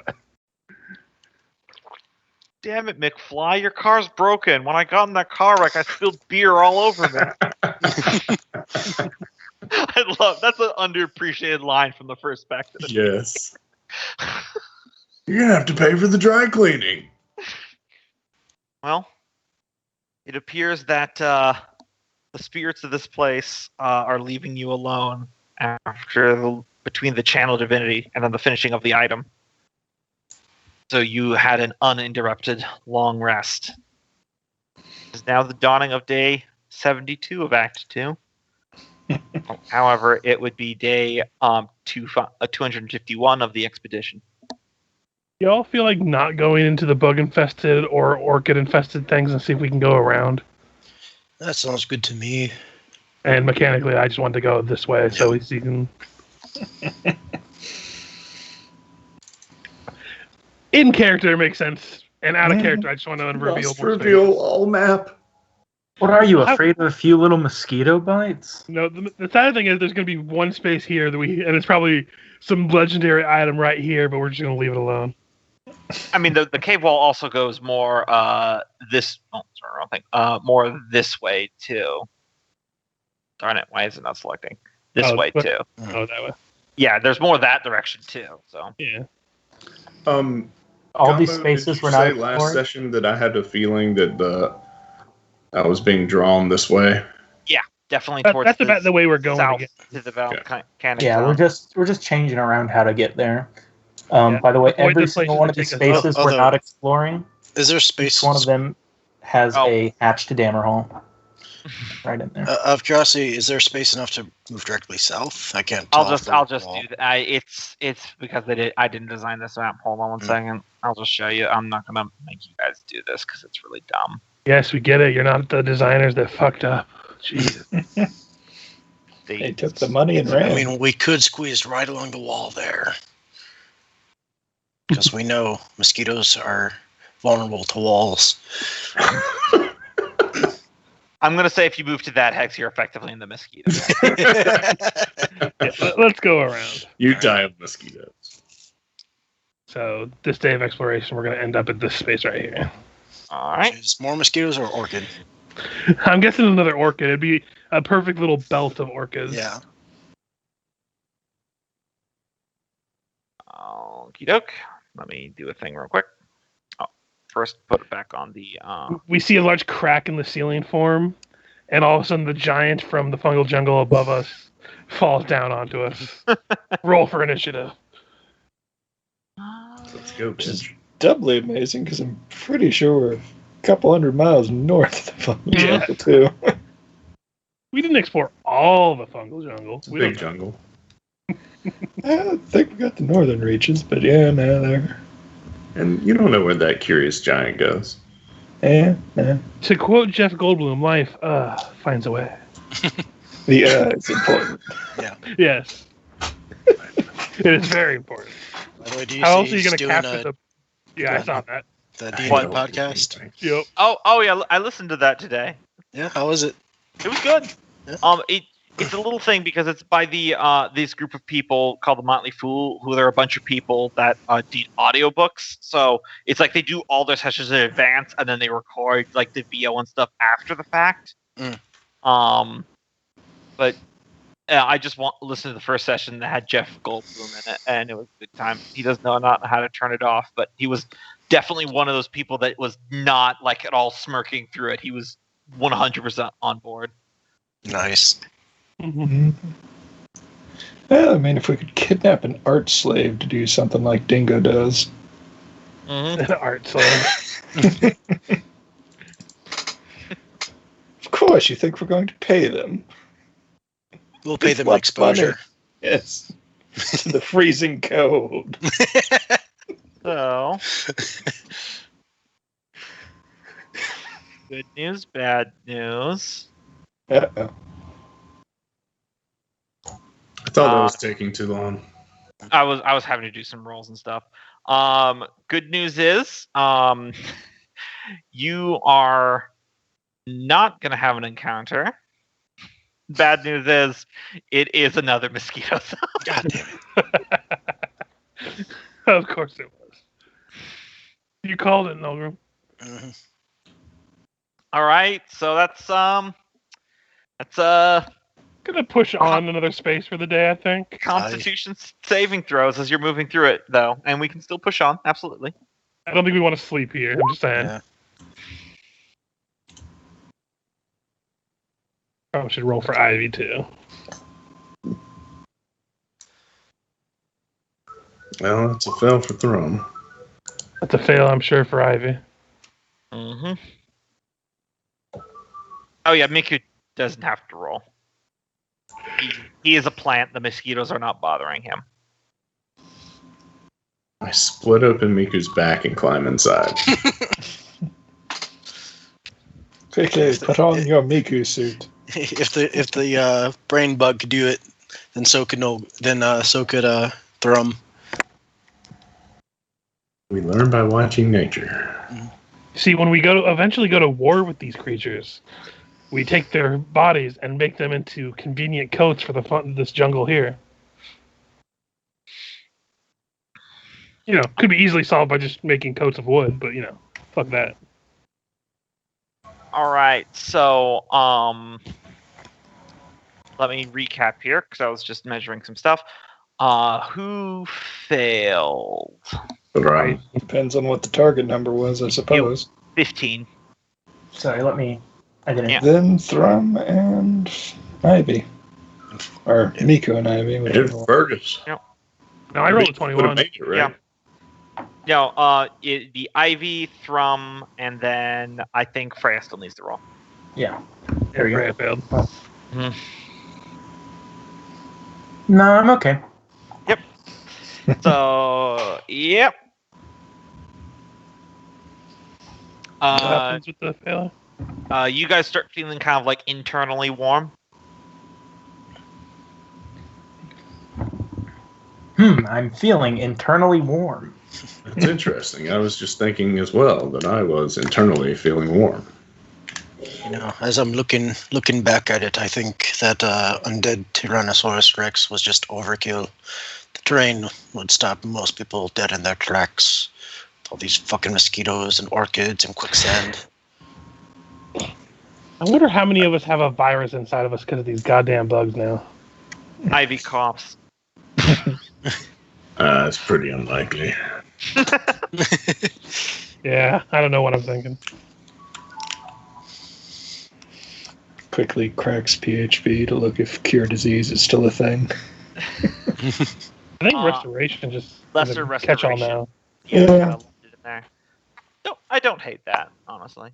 Yeah, the cure disease thing. I think they, in like at least Pathfinder, they wanted to be a higher spell, simply because otherwise it's too easily solved at early levels.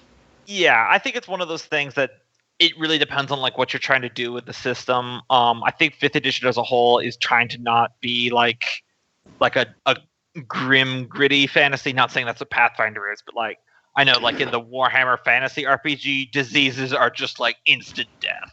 5e for the most of it seems more low fantasy. Pathfinder seems more high fantasy. Yeah, that's kind of what I'm at. At least the way I've seen it, the way I would call used. 5e heroic low fantasy, if that makes sense. Where it's like No, I it's get where you're lower coming from. 'Cause magic, it's not but completely low fantasy, but it's not high fantasy. Where like Pathfinder, like I have a plus 40 to this roll. And if yeah. you want to go even further, then you play the Warhammer RPG. Oh yeah, the Warhammer Fantasy RPG, not the Age of Sigmar one I want to drag you guys into. It's very much like roll to make sure you don't get an infection from this stab. Yeah, we would have gone to this mosquito tile, except then we would have all gotten malaria from the mosquitoes and died. And one of the a Nurgling would have popped out of your chest cavity after you died like a chest burster from the Hellions, and then stabbed you again. Good news, Taskill. If any of us die, you have our permission to animate dead on our corpses. All right, so you guys are force marching again. So give me a DC 10 Constitution save to see if you get fatigue from this march. Somehow I feel like that would be against the tenets of Mother Fire and Father Mountain. Yeah, dwarves as a whole, not super hot on it. On the con save, you say? You're almost feeling it, though. Come on, There's old a lot man, of get your features shit right together. now. Yep. So, Thrum, you take one level of fatigue as just, I don't know, something with the mosquitoes and then the pounding you took the previous day in the boneyards. Just, you're not feeling it today. Yes, I know what I said. Move on from it. Man, can't find a good one over 100 these days, can you? But as you guys are progressing through the jungle here, you eventually start smelling a change in the air that smells a lot like burnt eggs and flatulence. Ah, yes, sulfur. Sorry. Yeah, since you guys caught it, yeah, it's those of you who know, it's definitely the smell of sulfur pots. And as you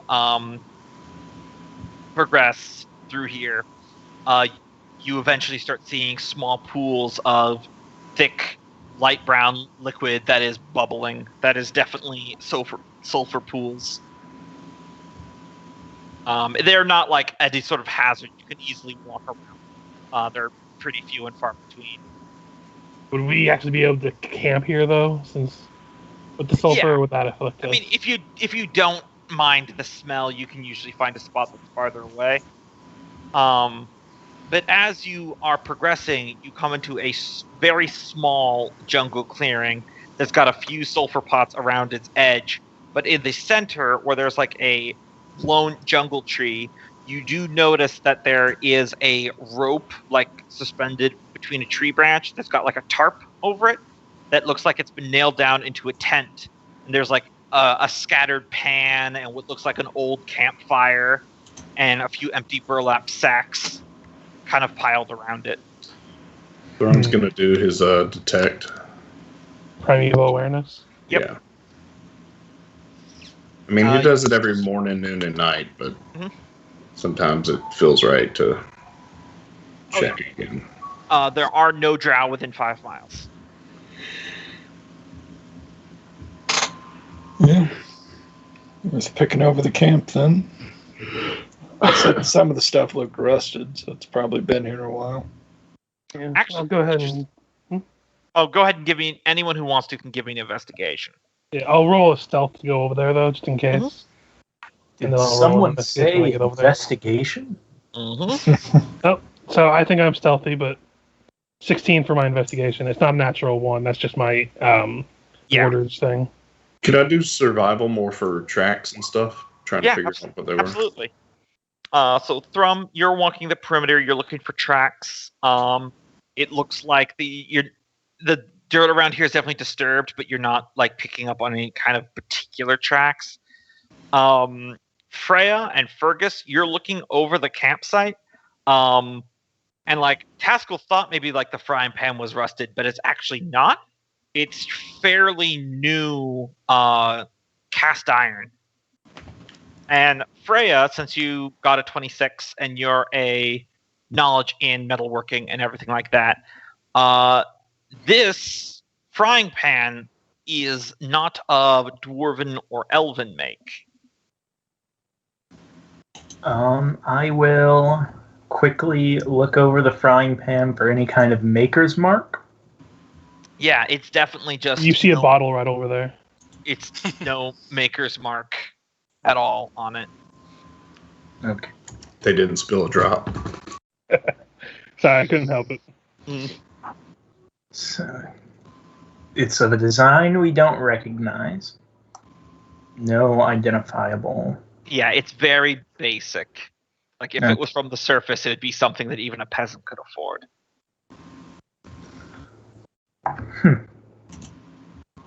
So I'm guessing this is either drow or maybe some of those deep orcs that we saw. That Fergus told me about. Also, it might not have been the first humans to escape. The ones we found that had to come through the Walking Madness. There might have been others before that. But I thought Gombo said that it's of a... I mean, it could be humans that just make their frying pans different. Well, he said it wasn't of elven make, I thought, too. So Yeah, it was not of elven. Wasn't of elven or dwarven make, so... Does it all look medium-sized, or could it be small? Yeah, it's definitely medium-sized. I mean, a frying pan's a frying pan, but... My bet would be on those orcs. Could history... Gonna look over the rest of the camp, too. To get an archaeological find? Yeah, sure. Yeah. Can I roll survival across the direct area of the camp and see if I see any boot prints or something? Sure. So I can at least get the size of a creature that might have been in here. Yeah. So retroactively, could I have given Nolgrim assistance on the history check so he could roll at advantage? Sure. 20 is much better.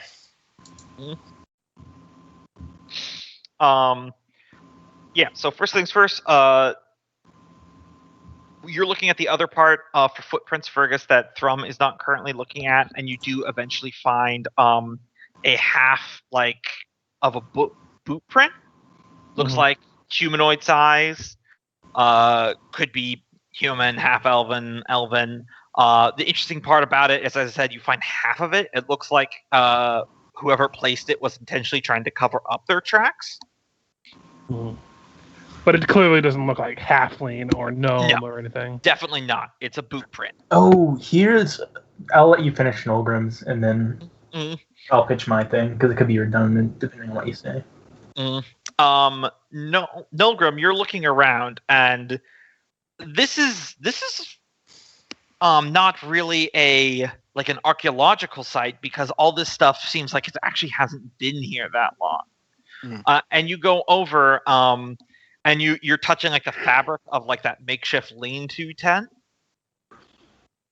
Which, first of all, in an insect-infested jungle, a lean-to like this makes absolutely no sense. But the fabric, you feel like the material is familiar. Like maybe you saw a similar quality when you were moving through Corsiconia on your way to meet up with Thrum in the entranceway.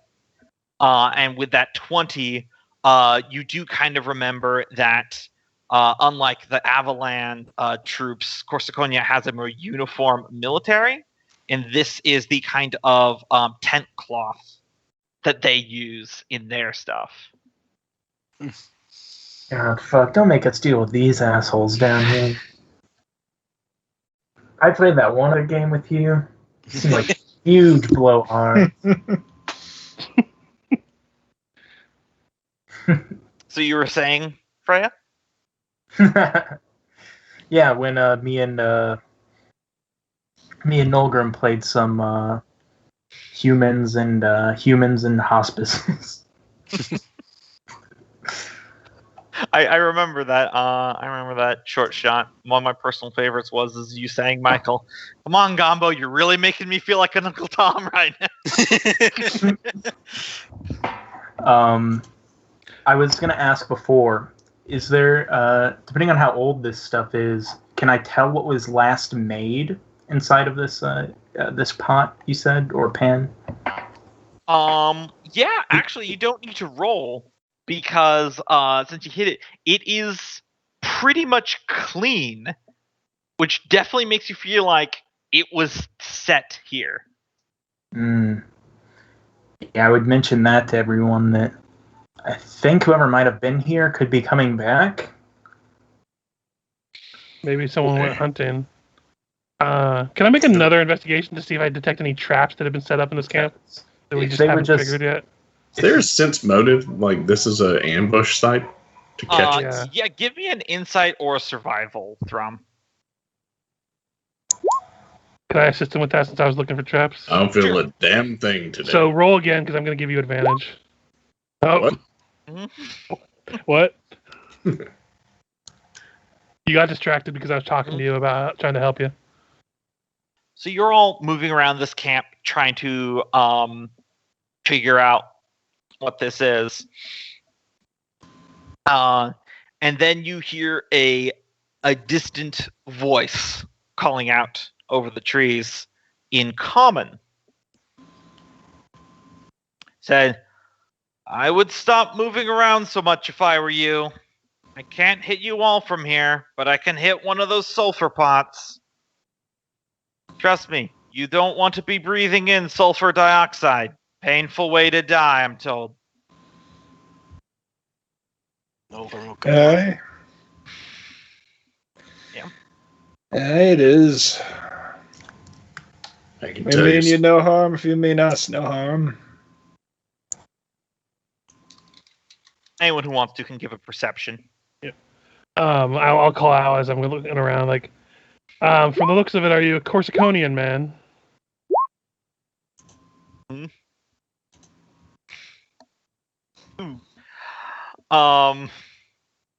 Everyone else is mostly striking out until Taskill, you see something, and then you kind of like tap Freya, and you both zero in on it. About 80 feet away, underneath the shade of one of the trees, and he's up in the branches, is a human crouching there. He's very far away, so you can't make out details. But you see he raises a little hand and waves, and he calls out, and you're hearing this from like a long distance away. He's very clearly yelling. He goes, "Aye, that I am. I have to say, you're not the quarry I was seeking to trap, but do state your intentions.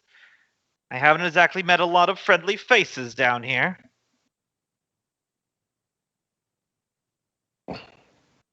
Yeah, no girl, just nudge Fergus.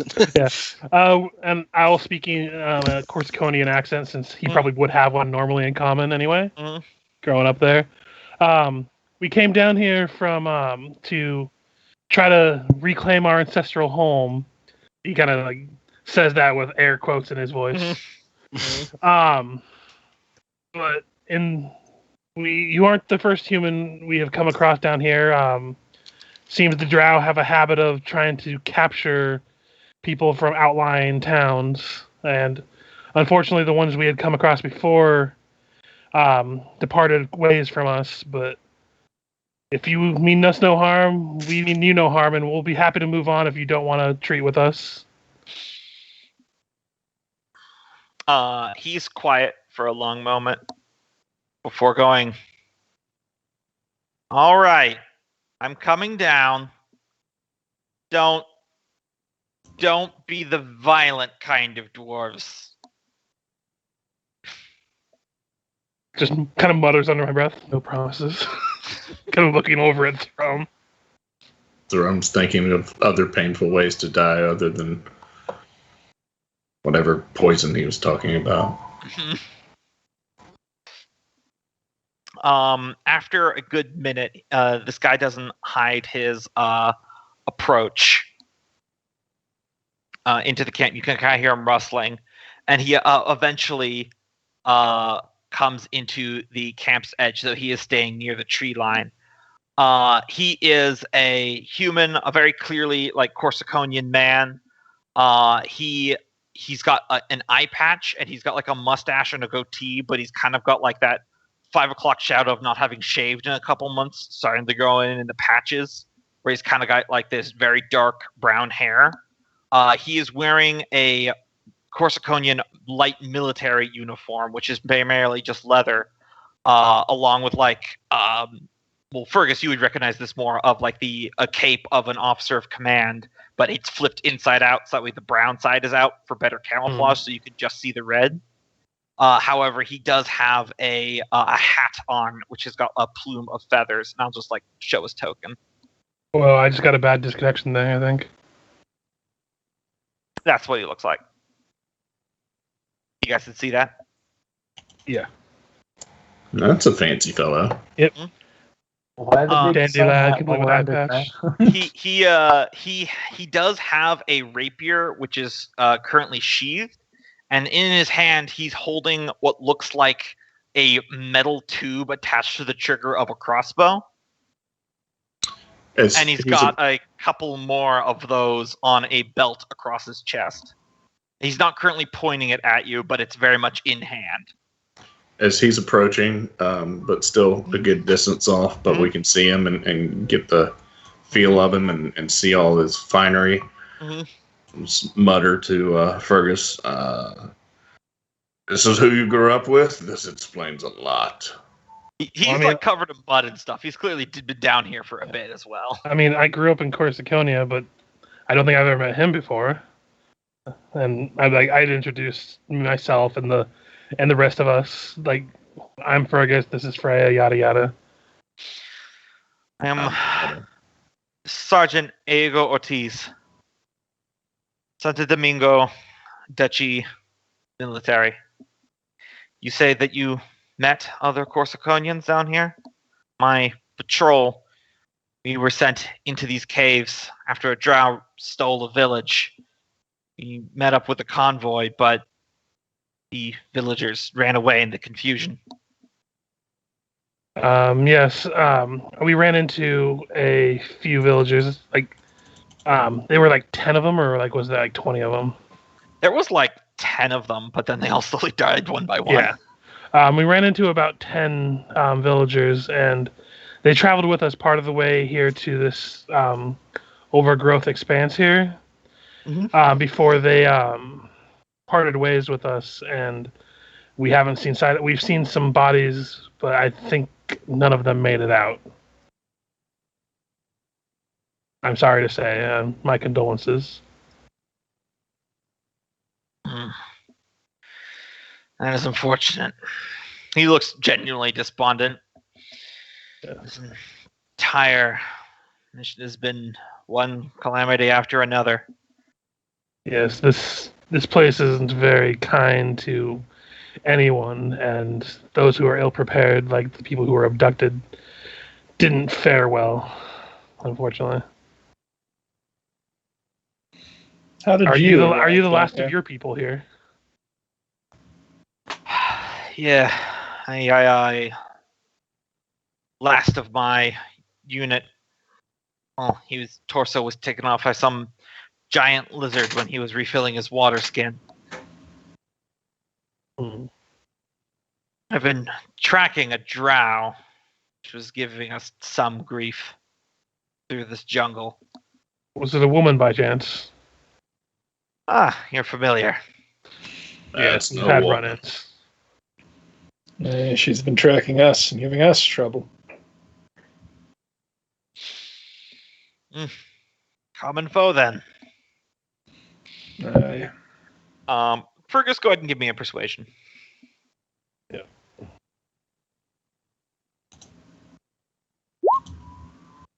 Yeah, he believes you, so he holsters the thing that he was holding in his hand. Well, do apologize for the threats. Can't be too careful. I have heard many stories of dwarves who live deep in the underground that are cruel slavers in their own right. Can't be too careful.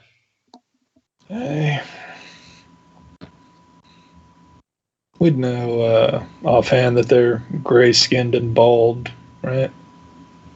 Dweger. Gray-skinned, not necessarily bald, but gray-skinned, yeah. The Dweger have a tendency to be the color of the stone that they hide amongst. Well, I have heard stories. None of them pleasant. Can't say the same for a lot of my comrades here, but I am a city boy in the best terms I can say. I grew up in Corsiconia myself for many years. You'd notice the accent, yes. Unusual. Especially amongst your more traditional kin. Yes, you could ask anyone here. I'm not the most traditional of dwarfs. He kind of chuckles at that, and he flips up his eye patch, and you see that he's just got a totally normal eye underneath.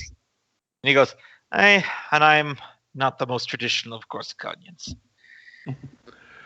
But anyone who's not pointing a weapon at you is a friend down here. I wish I could offer you more hospitality, but and he gestures towards the fake camp. This was mainly just show. I mean, good news is you're relatively close to an exit to the surface.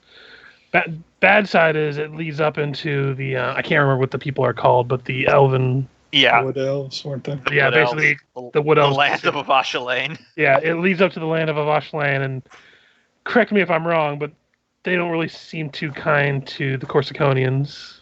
No, lots of rogue elven guerrillas near the Crixwald. Classed with them a few times. I don't need to be wandering into them. I did notice the exit, but there was a sizable skeletal beast guarding it last I checked. Oh, that's gone now. Oh, well. But yes, from what we understand, that is the only close exit to these caves and catacombs. There is another way through that takes you through a path that it's called the Path of Walking Madness, and it kind of lives up to that name. I don't recommend going down it.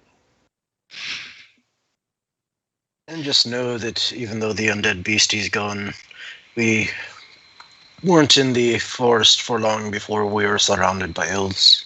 So Yes, I do not believe going that direction and then taking my chance going over the mountains is necessarily safer. I'm curious.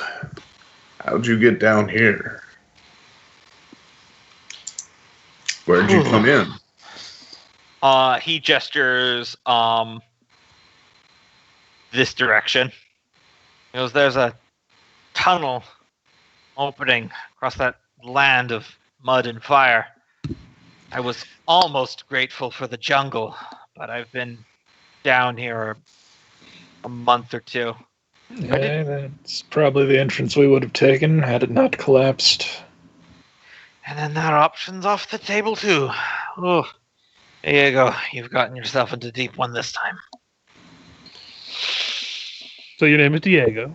Yeah, he said he introduced himself as Diego Ortiz already. Okay. Yeah, for some reason it didn't click for me for some reason. Yeah. His So name is did you come down from the great jumping off point? No, where? I do not believe so. There are many entrances to the Underdark. I'm sure you came in through one way or another. All these tunnels in the darkness look very, very similar. My eye patch here, let's be fair, without a torch, but can't say I'm experienced in this sort of terrain. This jungle has been less than comfortable, but such is the soldier's life. I don't know about the rest of us, but I'd welcome you to travel with us. But unfortunately, we probably are more than likely heading deeper into the caves and past the that land of mud and fire you spoke of. We're looking for an entrance to, Dwarven City. I can't remember the name of it for some reason right now. Dammerhall. Come on, Fergus. You're such good friends with the elves. Why don't you put in a good word for him? There's being, peaceful with the elves and also introducing people that have literally been fighting with them off and on for years. Looks at you just in silence. Yeah, I know. The irony is lost on him right now, by the way. Plus, we're supposed to find that city. What's it called? Yes, he says it in character. That city, what's it called again, Thrum? Oh, yeah, Dammerhall. Can't even remember the name of your city. So if you are interested in going to a big dwarven city, this is an option. Eventually, we plan on opening it to the surface and being able to exit out of that way, but I can't exactly say it will be a smooth ride. Or how long it'll be. Yeah. We've been down here for, more than 2/3 of a year, and we've made this much progress. It's been a long journey. I must say, my friends, you're not exactly selling this. The alternative is staying where you're currently at, so... Yeah, let's face it, you're in a bit of a pickle, and any decision you make is probably going to be a bad one. I'm not going to sugarcoat it for you. Including staying here, but, Also, full disclosure... You can be with a bunch of close comrades, kicking and screaming, or you can be eaten here by yourself alone. And full disclosure, my friends here do practice magics of some degree or another. I know it's a sore subject of Corsiconia, of anyone who practices magic, whether it be divine or otherwise. You need worry. Not all Corsiconians are as paranoid about that. I once again taps his eye patch that he has folded up. Make use of a few little things myself. Some don't find it palatable. I find it rather useful. Use what'll benefit you, I say. I don't have magic of many kinds, so it's useful to have things that kind of up the balance of power. Oh, indeed. You say, though, you ran into this drow lady. Mm-hmm. Was that long ago? Hestia. It's been a bitch day. Has a name. It's been about 24 hours or so, give or take. We found her, and I point out some kind of distance away to the southeast through the deadly plants and into a bone graveyard that has ghost dinosaurs, or ghost lizards, says he would know them. Yeah. Ooh. This jungle keeps growing kinder. Well... If we ever can find a way back to the level above us, we do know a way back to the surface, and there's people who are relatively peaceful. Kind of point over at Miku. His people are in a jungle above us that are fairly peaceful, and there is a path from there to the surface that's relatively close to Corsiconia, but I don't know if we're going to be going anywhere near there soon.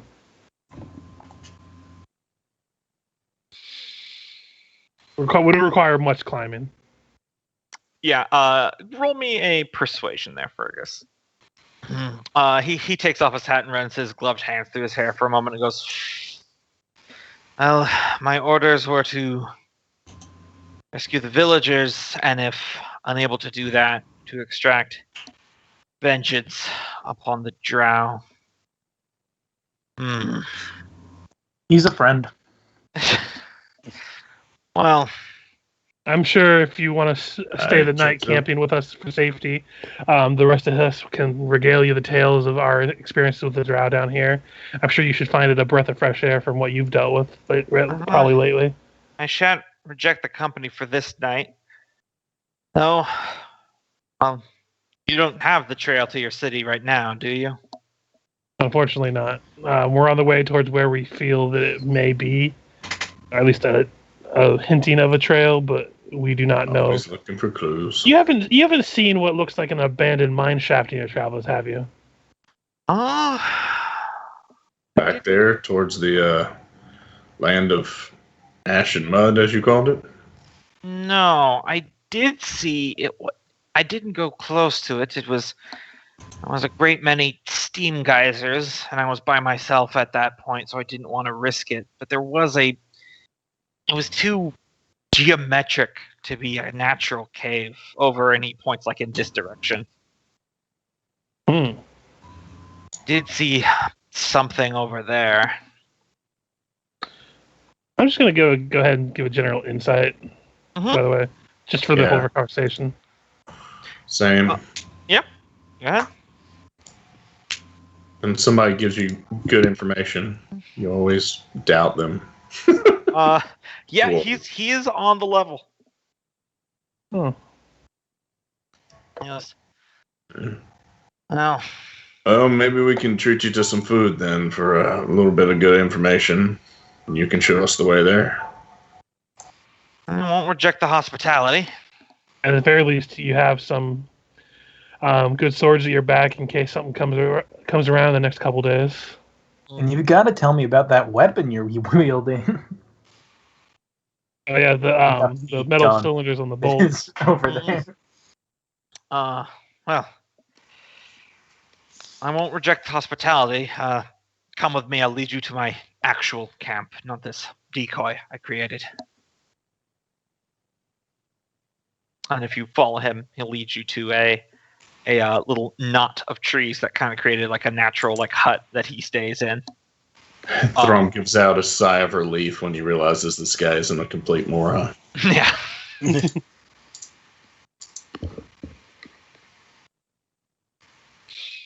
Yeah. Just to like not have to roleplay every nitty gritty. Anyone who wants to get information or anything out of Iago can just give like a persuasion, and then you can say what you're trying to get, and I'll just say what the response is. Oh, just over the evening of like a long rest. Mm-hmm.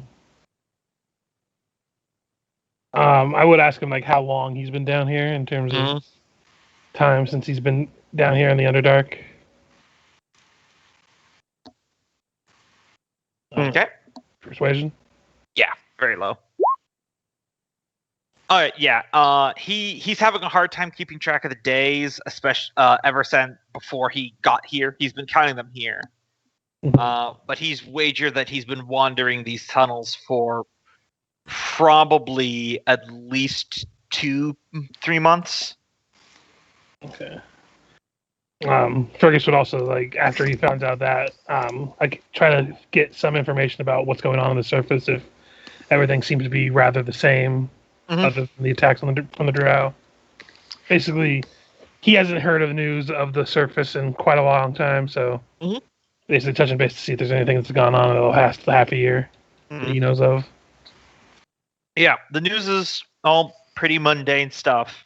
Last he heard.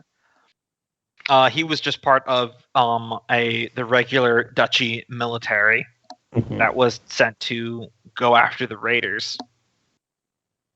It's not like the world's falling apart up there. It's all pretty standard. I imagine like there's lots of like what everyone else in the party would consider pretty mundane, like Corsiconia news that only really Fergis would be up to date on.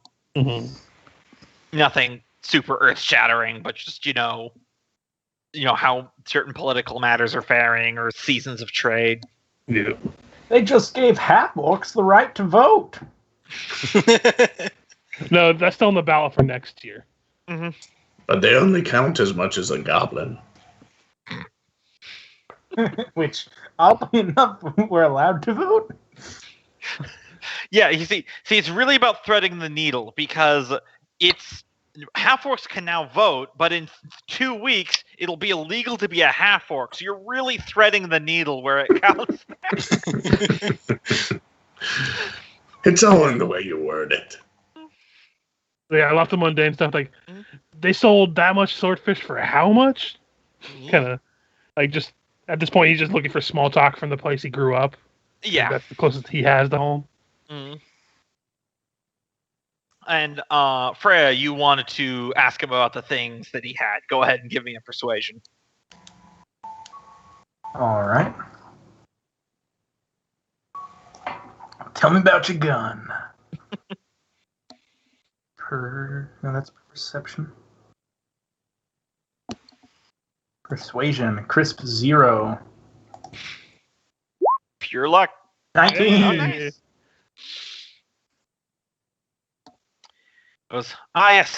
Yes. I was fortunate to be gifted this brace of pistols for my command.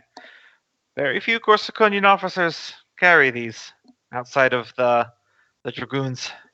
Oh, sorry, the Fusiliers. I got my own lore wrong there.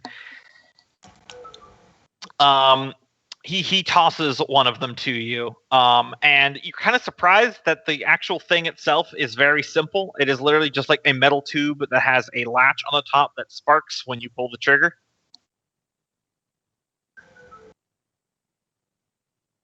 He goes, there's a special powder that you put in there. I don't know the makeup of it, though I am sworn upon oaths to keep that secret for Corsiconia, so... Feel free to examine the device, though. I've been told it's quite mundane, not that I know too much about these things.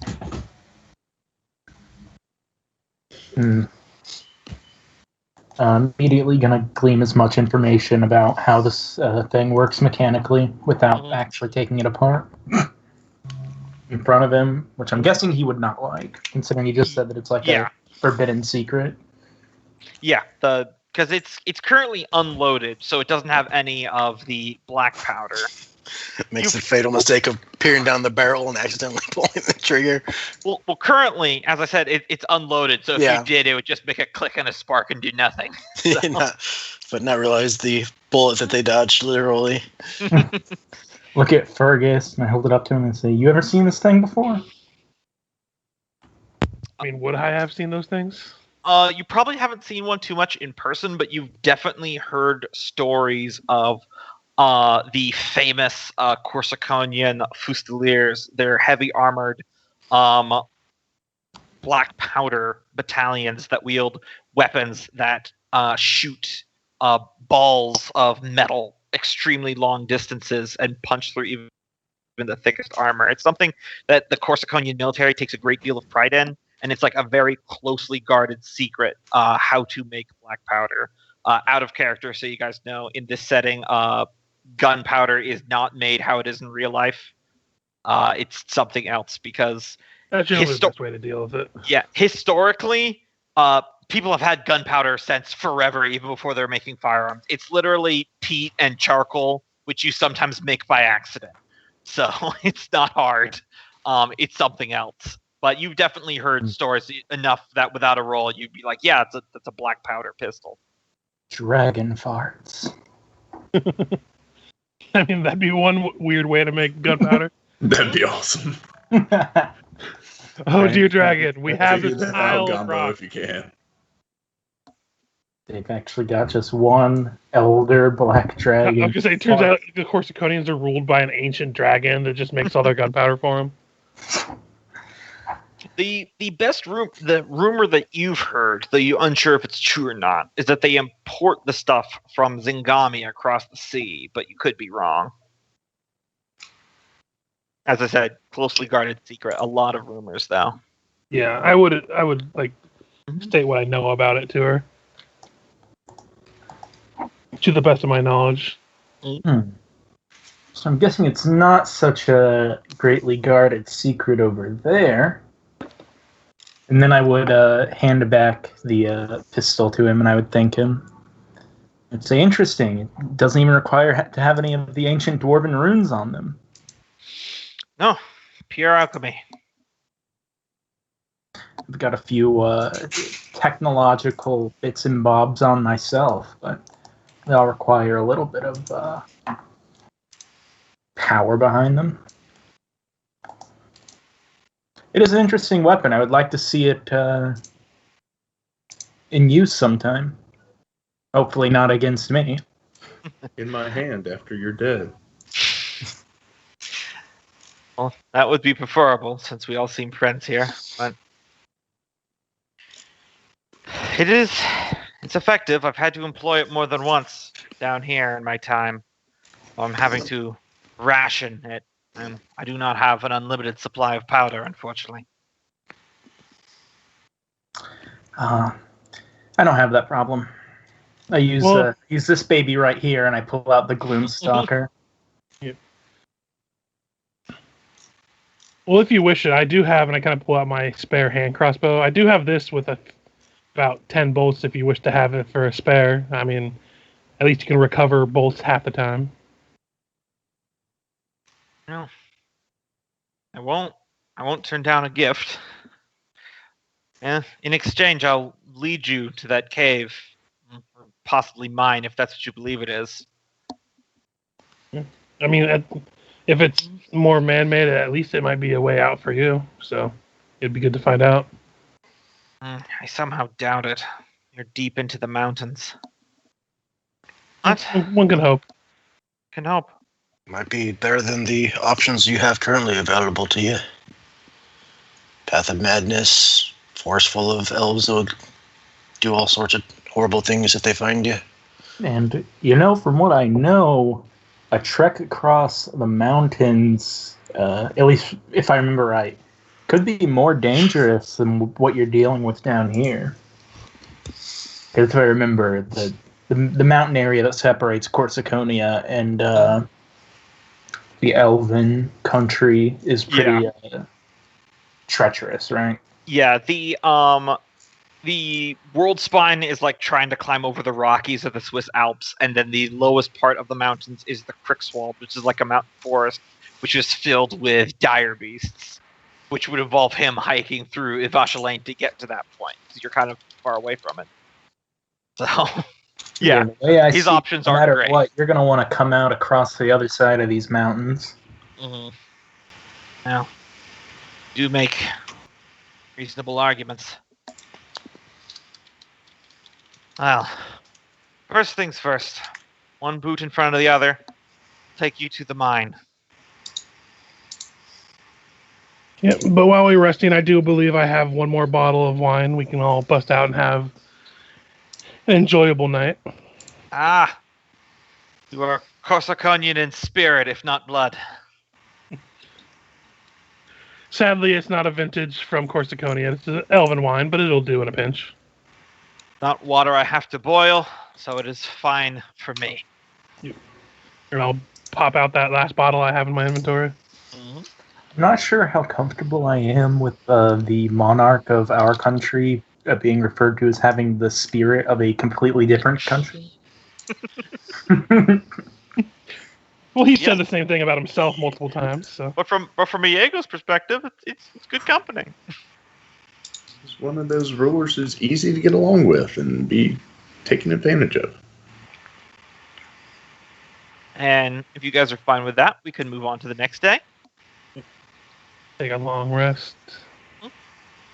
Let's see. I believe it was Ivy, Freya, and who was the other person that failed the mosquitoes? Ivy, Freya, Thrum.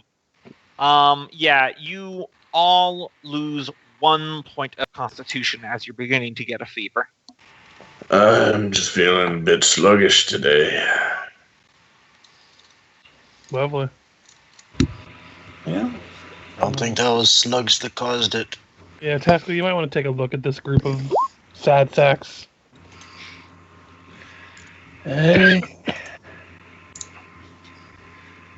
It's Also, let's go. I'd rather risk Yeah, the but all of that's carnivorous anyway. plants Mm-hmm. than the bugs again. Hey, it might be both this time around.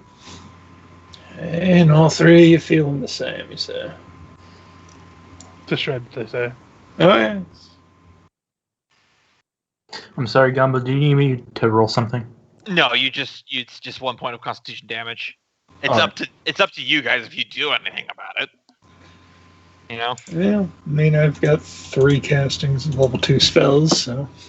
That's the What's restaurant for actually our everyone. normal food this day? So if you spend all your level 2 spells for the day, Mhm. And the food and water is a 3rd level spell. Aha. You're a good man, Taskill.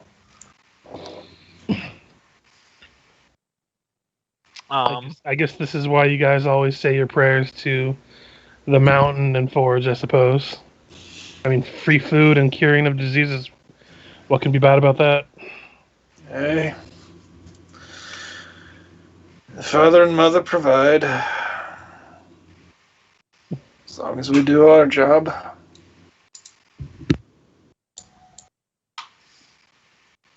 all right.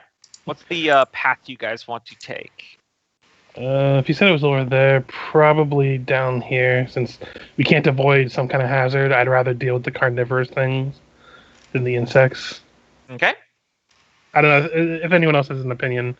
I'm not trying to. No, and that seems like the best path to me. And Gombo, just a lore question. Yeah. What do the Corsiconians worship in terms of gods? They primarily worship the Lady of Purity. Gotcha. I don't need it for any other reason or anything right now, Yeah. but I just wanted to double check. Yeah. So you head off. Iego's in the lead because he's said he's going to lead you there. During the walk, Freya, Ivy, kind of casually moderates her pace as she's walking next to you, and then she says in Dwarven, kind of in a low whisper, "So, what's the read on this guy? Everyone's acting real chummy, and the last humans that we ran into went kind of nuts."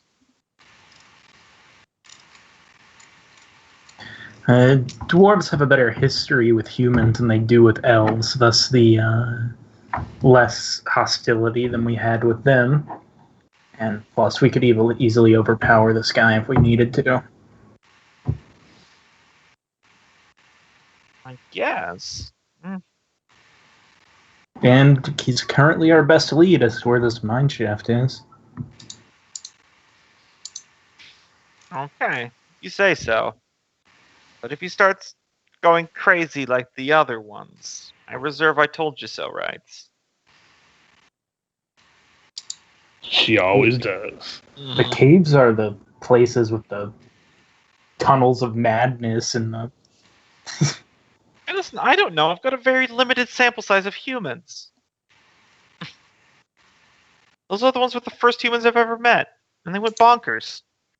All right, let's Come see. on, Ivy. How would... In a joking tone, Freya would say, "Come on, Ivy. How would all the other deep gnomes feel if we all based our judgments on them off of our first encounter with one?" Someone politely talking with you and making sure that you were not trying to kill me?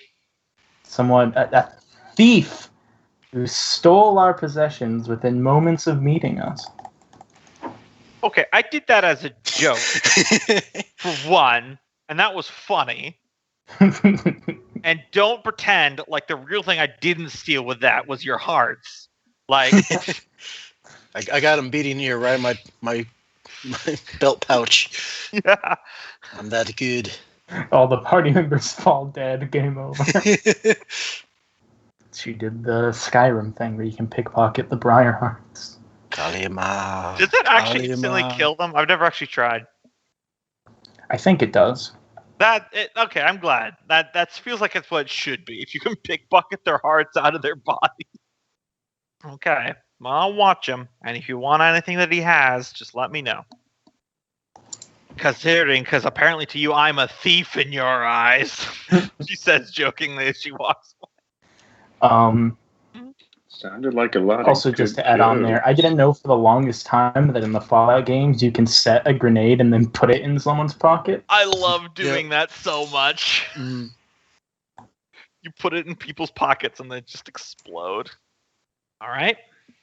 I rolled. You guys didn't get any random encounters on this day of travel. Iego informs you that you're still... Oh, yeah, I completely forgot the conversation. Whoever is leading, give me a survival at advantage because you're going through the orchids. I'll add it to you. Oh, because you're probably up there chatting with him.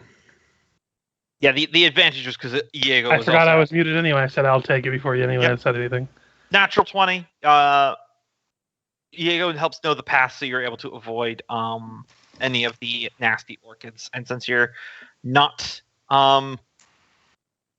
camping here, its other effect of you can only take a short rest here is not important.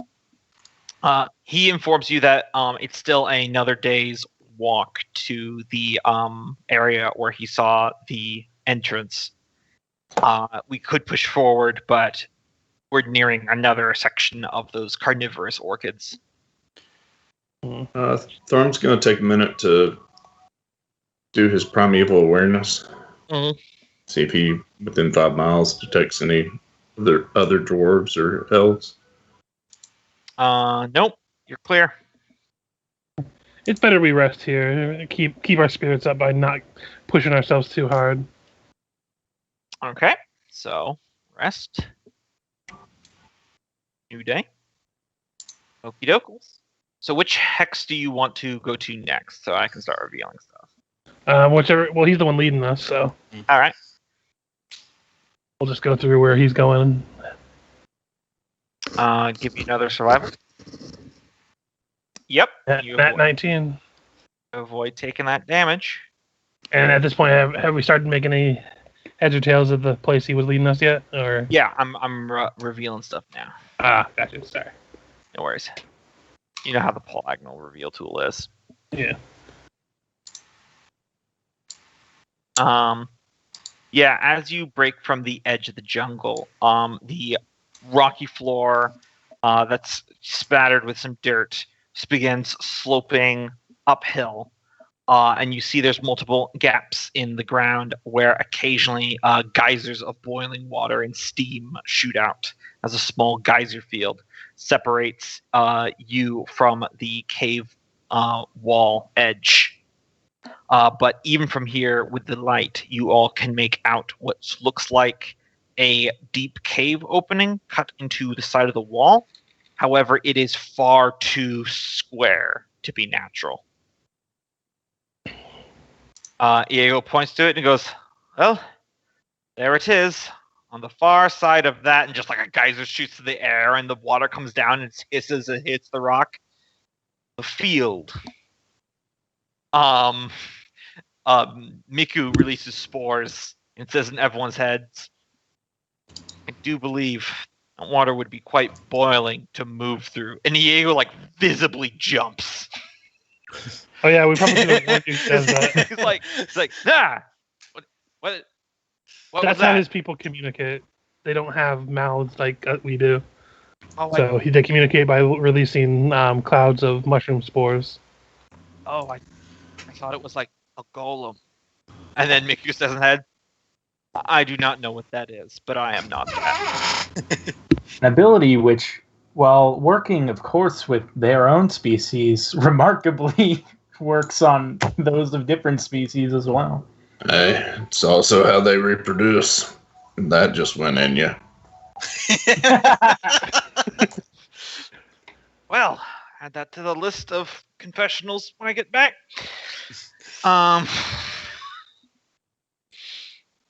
Well, but just taking that information and putting it deep down for consideration later, that is your suspected mine there. Hey. We'll probably wind up investigating, but the question is, what are you going to do? Well, I do believe I should take you up on your offer to come with you to try to find a way to the surface. But I do not believe it'll be through that. I don't, we're too deep down. I do not think that'll lead up to the surface. So I think I shall at least attempt to complete my orders. Search the jungle a little bit more for this Hestia you spoke of. I'll return here in a week's time. If you come back, I'll accompany you. Besides, this sounds like it's of some cultural importance to your people. You might not want some human horning in on it. Word of advice: if you're tracking down Hestia, to avoid the boneyard there. She got the jump on us and sent about a dozen or so of those hunting ghosts after us, and it was a rough fight. Oh, my good dwarven fellow, I am Corsiconian. We always try to avoid ghosts. I'm not going there. By the way, during the course of our couple nights that we together and stuff, Fergus would have informed him of the path that they came here through and what happened. He wouldn't go into full detail about the path of walking madness, but enough to where, possessions are a possibility. And about the path that beyond there and the caved-in tunnel, about how if you could get to the jumping off point, there's a way up and possibly out into the upper floors, but it would be quite a trek and quite dangerous in its own right. But it's something to keep in mind if for some reason we don't return. Yeah, he appreciates that information. The more you describe the path of walking madness, he's like playing it cool, but he definitely doesn't like it. You've gotten enough interactions with Fella, all of you, to know that he's not like those other Corsiconian penitents where it's like all magic is anti to him. For whatever experience, you haven't gotten a lot of backstory from him yet because it's only been like 2 days. I'm not like other Spaniards. He's more relaxed with magic, but there is still like some baseline cultural superstition around stuff. Like, if I can avoid it, I'm going to. Like, big hunting lizards that I shoot, I understand. I'll stick with that. So yeah, where you are. Play. Thrum wants to, while we're departing from this guy, Thrum is going to quietly, nondescriptly, try to meditate facing this cave and see if he, when he closes his eyes, which he usually doesn't do, but closes his eyes this time, see if he gets any feelings from this cave like he's had before. Sure. Give me either a nature or an insight. While he's doing that, could I try an insight to maybe see if there's any pattern to these eruptions? That'll just be a perception, yes. Alright. I'll give advantage to you as we're all kind of looking at that anyway. Well, I got a +4 on that. What do you It'll got? give you advantage. It'll give you advantage at least. Yeah. I'm just It's your saying idea. It's your idea, Taskill, you roll. Alright. Could I perhaps use stone cutting on it too? Yeah, I would say yeah. Alright, so 22 plus, I guess, 6 for stone cutting. It'd be 3 higher for stone cutting, so it'd be 25. Okay. Yep, 20. Yeah, 25. So first things first, Thrum, you're like trying to meditate. You're trying to find your focus. And he farts. But it's like Taskill and Fergis are right next to you, and it's just like it's Fergis like every 2 seconds. Oh, we could cut around that path or that one, and then it's just another geyser goes off. And Damn it! Always one talking. Can't find a Let's good try counting the time between eruptions. 1, 2, 3. Oh, start it over. 1, 2. Oh, there it goes. 1, 2. How about the time between talking? Can't find a good one under 100. With that 22, you're able to find a path that minimizes the harm. It's like not stepping on one of the holes where the geysers shoot up is easy. because you could just not step on the hole, but it's avoiding the falling boiling water.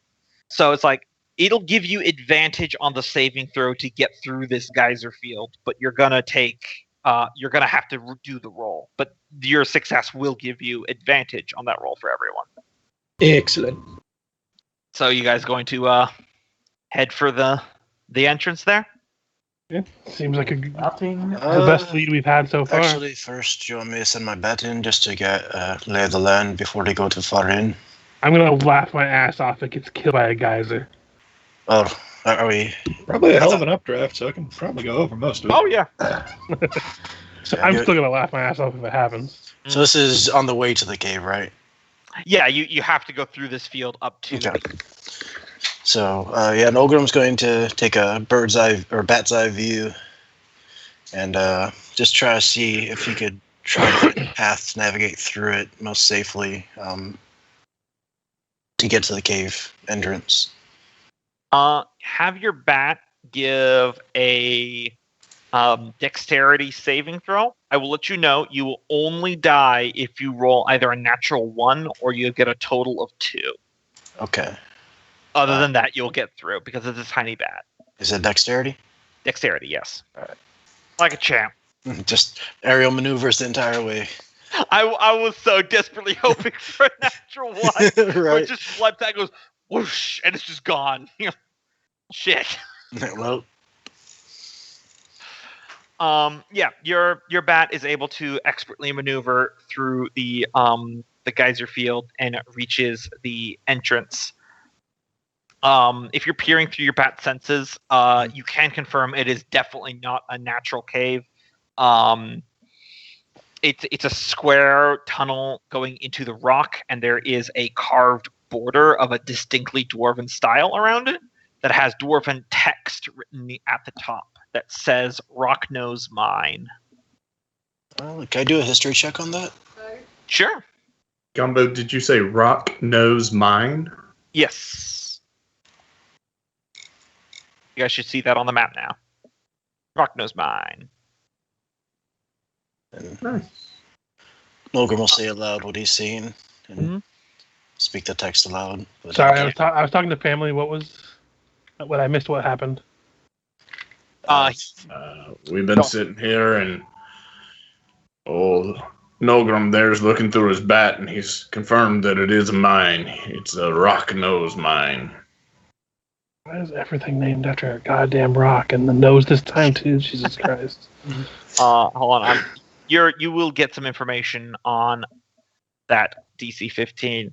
In relation to if this is connected to the Dammerhall, you probably you would theorize it's related to a famous dwarven miner. He ran several mines named Horath Rocknose. He was a bit of an eccentric, but he was famed for being able to find rich veins of mithril.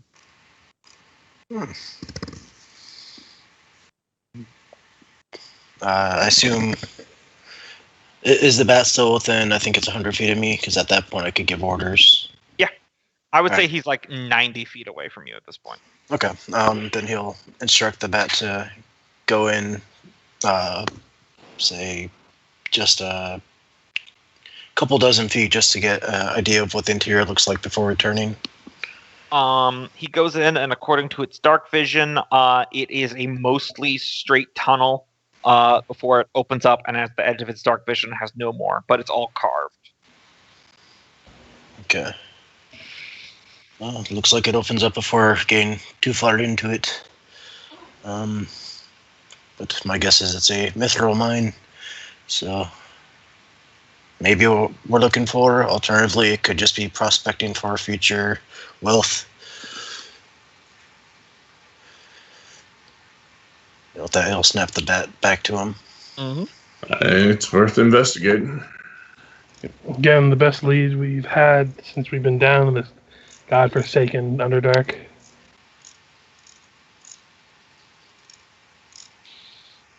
All right. Meanwhile, Fergus just wishing he was born in Galarian, because then the dwarves had that quest for the sky, so they all wanted to be on the surface. All right. So does anybody want to take a shortcut there? Does well, I see a thunderstep. Would 90 feet be able to get me past the field? I would say it would be like the last geyser, so you'd probably still have to give a save, but it would be at reduced damage. Okay. Well, What is the check we have to make against these things? Either a dexterity or an intelligence saving throw. Because dexterity for you're just relying on your reflexes, intelligence if you're trying to time it. So from both of those, I imagine Thrum's going to need all the help he can get. So, and these will need to be individual. This is not something you can help action with. Follow me, lads. This will be by the scruff of your beards. Anybody want a shortcut? I say take Taskill or Thrum. I would think take Taskill. Out of character. Thrum. He's only got he's got a saving throw as a preferred. Proficient? Proficient? Yeah, so he has a 4 saving throw on Dex. I have a +6 to my intelligence and dexterity saving throw, so I'm good either way. Yeah, I've only got a +3 to Dex. Wait, why does intelligence come into it? Because he said he could use intelligence saving throw or dexterity. You could use dex or intelligence. I was just allowing some flexibility because since you guys perceptioned it, I'm like, well, logically, if there's a video game, you could try to just time it properly. So I felt like that's intelligence. Yeah. I got 7 intelligence, so I could probably time it pretty well, but I'm also offering a shortcut for anybody that might need it. I'd say take Taskill. We can drag anyone who doesn't make it over to him. And if there's anything waiting deeper in, we're the best equipped to handle it. All right. Everybody stand back. Except for you, Taskill. You can wait till everybody's 10 feet away and then bamf him as far as he can towards the cave door. Yeah. You guys will still need to give me a dex or an intelligence saving throw. All right. So it was DC 14. So you both fail. So you take 1 point of fire damage each. Just a little bit of spray. Oh, yeah. A few droplets get you. It's like you made pasta and it went slightly wrong. The water's quite hot. It'll suck to be you if you don't be careful. How do you burn something while you're boiling it? Supreme talent. I've done that before. I've burnt water. Me too. I made the mistake when I was a kid to start a pot of boiling water for some ramen, and then I went outside and forgot about it. You know, it might not be a bad time to use the fire resistance potions. Yeah, because I'll just let you know how this guy's worked. Is that as you're making through the geyser field, the save will have the damage. So you take the damage regardless. Yeah, it's just you're reducing it. Man, if only I had that rogue evasion ability to where I just take nothing if I pass a dex save. Alternatively, we could take our sweet-ass time and I could bring you over one at a time. I think I got this. I'm good to head over. Thrum looks around. We've got nothing but time down here. Fergus is already going for it. All right. I'm not going to let that little shit show me up. No, God damn it. That's not... He says it as he steps on the Fergus geyser. passes. Thrum fails. So Freya all the young bucks get through. But don't forget Miku and Ivy as well, unless you want them to stay out here and not come into the mine with you. We should leave them out here with the Seal Defender for right now, I think. Okay. At least until we scope out a little bit in the cave. Probably a good idea to kind of watch our flank. All right, so Thrum takes 23 points of fire damage as he just gets almost directly blasted by a geyser. Fergus and Freya take half that. So it rounds down, right? Yeah, rounds down. Coming back to Gibby ain't a bad idea. Well, you're on the other side of it now, Thrum. Oh, he made it through. No, he says that because Yeah. he's blinded by the heat, so he doesn't even know. I'm gonna have to try again. He turns around man. and goes back. Man, Oh. Thrum, you really Take a showed mulligan. me. Why did you all come back? Well, we were just so like blasted away by your sheer skill at avoiding the geysers. Oron, I ran right into it. All right, let's go. All right. I yell back at Ivy and Miku, like, hold down the 4 with the little robot. We should be back pretty shortly if it actually leads anywhere important. All You know, right. might be worthwhile taking a short rest now that we're clear of that, but Yeah, that's not a bad idea. I don't mind refreshing. Oh, my clothes are wet. Might as well take these off, wring them out. You guys We'll do a short rest to give everyone time to dry off. We'll see. Yeah, because you're like by the entrance, just outside. You haven't set foot inside yet, so you can take a short rest here because you're outside of the. I have a radius. question, Gombo. It's a little late for it. So we have those Cisgirl weave cloaks, and it says it can be used to smother a flame. Could I use it to kind of block some of the heat when we're going through it next time? The water would pass through the weave. Okay. I just wondered because it said it could smother fire, and you know, Yeah, that generally know. means it's a little bit fireproof. It is a little bit fireproof because it's boiling water. It's not like it's fire because you can use it to put out a campfire because you're literally depriving it of oxygen. Listen. It's hard to think of everything. Yeah, that's not for Ivy, but you know, I know. I was just saying any creative Yeah. ideas you could think of. So I was trying to think. of them. I'll think about how that would affect when you guys go back. I have a question. When you roll your hit dice on a short save, do you get con bonus? Yes. Yeah, con per die. I just have to roll it manually because I have 2 different types of hit die. Mhm. Yeah, that I do too, and so I do that. Okay, crap. I gotta back that up then. No worries. 3. And since it's an 8-hour duration, once we're done with our short rest, I'm just gonna mage armor up. Yeah, when you guys are done, I'll move your screen over. I'll use one of my hit die just to get me back to full, even though it's just 1 hit point. Hey, yeah, with the amount of that makes a damage you huge always difference. take, 1 hit point can matter. Yeah, that's what I'm thinking. Finally, we got the dwarves in the mine. Mm-hmm. Oh shit, you're right. I better leave.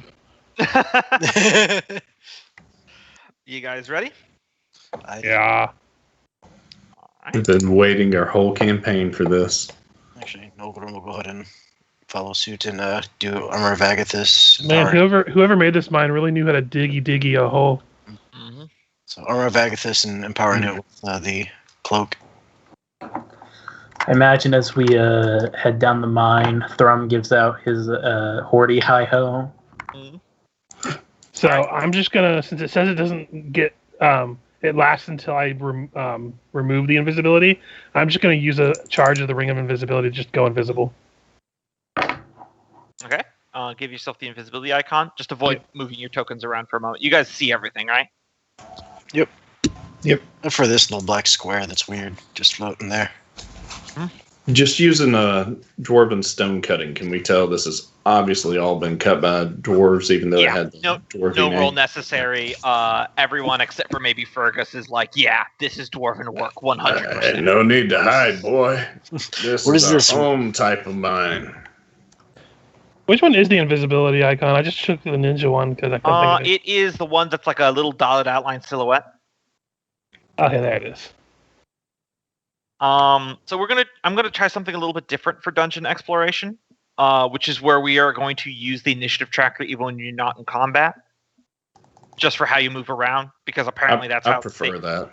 Yeah, so go ahead and roll initiative. Yeah, I actually was going to plan this next time you guys go through a big dungeon in Rune Lords. It's just you guys have only really going through smaller ones lately, other than the Haunted It Mansion. just helps. Otherwise, it feels like only one person is ever initiating the movement. Yep, and I will like to say though that even though that mechanically you guys can dash everywhere, just like thematically, would you really be sprinting everywhere? You know, it's all I'm gonna say. It's not Thrum break. not. All right, everyone's up on the board. And if Fergus starts to dash everywhere, Thrum's going to grab him by the collar and say, You can't "Ah, see me." boy, take a look around. Take your time." All right, Fergus. So bonus action, I'm just going to stealth at advantage because I'm invisible. Mm-hmm. Appreciate it. This isn't the Underdark. This is like being in a home. You know, our place home already sucks. was overrun by something, so if as vacant as this has been, it's not impossible that something else has claimed it as its own. So that's an action to move. I'm just going to go up to here with my action as a dash. Yep. And just going to kind of stop here, though. Yeah, you poke your head in there, and at the edge of the entrance tunnel we are there, it goes. The ceiling suddenly shoots way up, and it goes well beyond your dark vision, up into the darkness, as there's these massive stone pillars that go deep into the earth.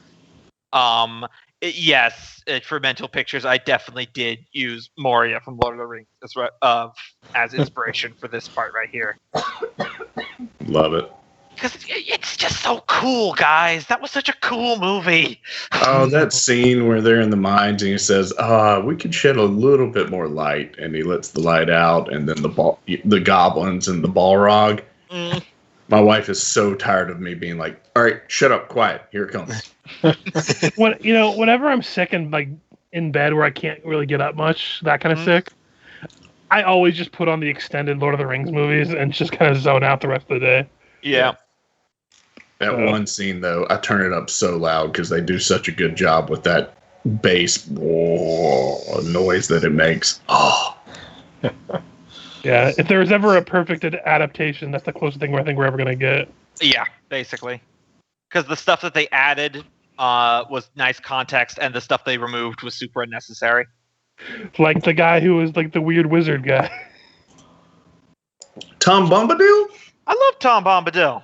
Don't But talk shit about Tom he doesn't Bombadil. really I'll flow cut with you. the narrative, okay? Okay, Look, that's true. sometimes you have to remove the hobbits that don't do anything. Yeah, no, Like, don't get me wrong, This is Tom true. Bombadil seems like a great character, but in terms of carrying the narrative forward, yeah, no. he's kind of a weird left turn. Yeah, I it's do a pit agree with stop. you that removing of Tom Bombadil from the movie was the right call. I was just joking because he's such a weirdly comedic character that I love to make jokes about being a Tom Bombadil fanboy. Yeah, I mean, overall, he's a pit stop. A very interesting lore note and debate around him, but for a movie, He's like a knight that they smoke too much halfling weed. All right, Thrum, because I assume Taskill used his full Yeah. move. Regular move and then dodge action, but yeah. What's our move? 25 feet. Doing a great job, Taskill, of being very quiet. All right, Nolgrim. Ooh, follow suit.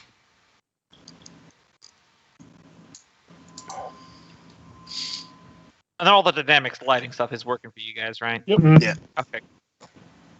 Then finally Freya. Freya will in behind everyone else. Don't forget, if you took a short rest, you would probably healed yourself, Freya. Oh yeah, Do you not have your steel defender? He said I he left left it. him on the other side of the geysers. All right, Fergus. There, Sorry, I have a cat in my hands. Ugh. There's a joke there. Just tossing I him got away. Hands It's so hard. I'm biting my lip. It's literally biting my lip. So I'm gonna just do a perception like around the corners before I do anything else. I'll check as an action on it.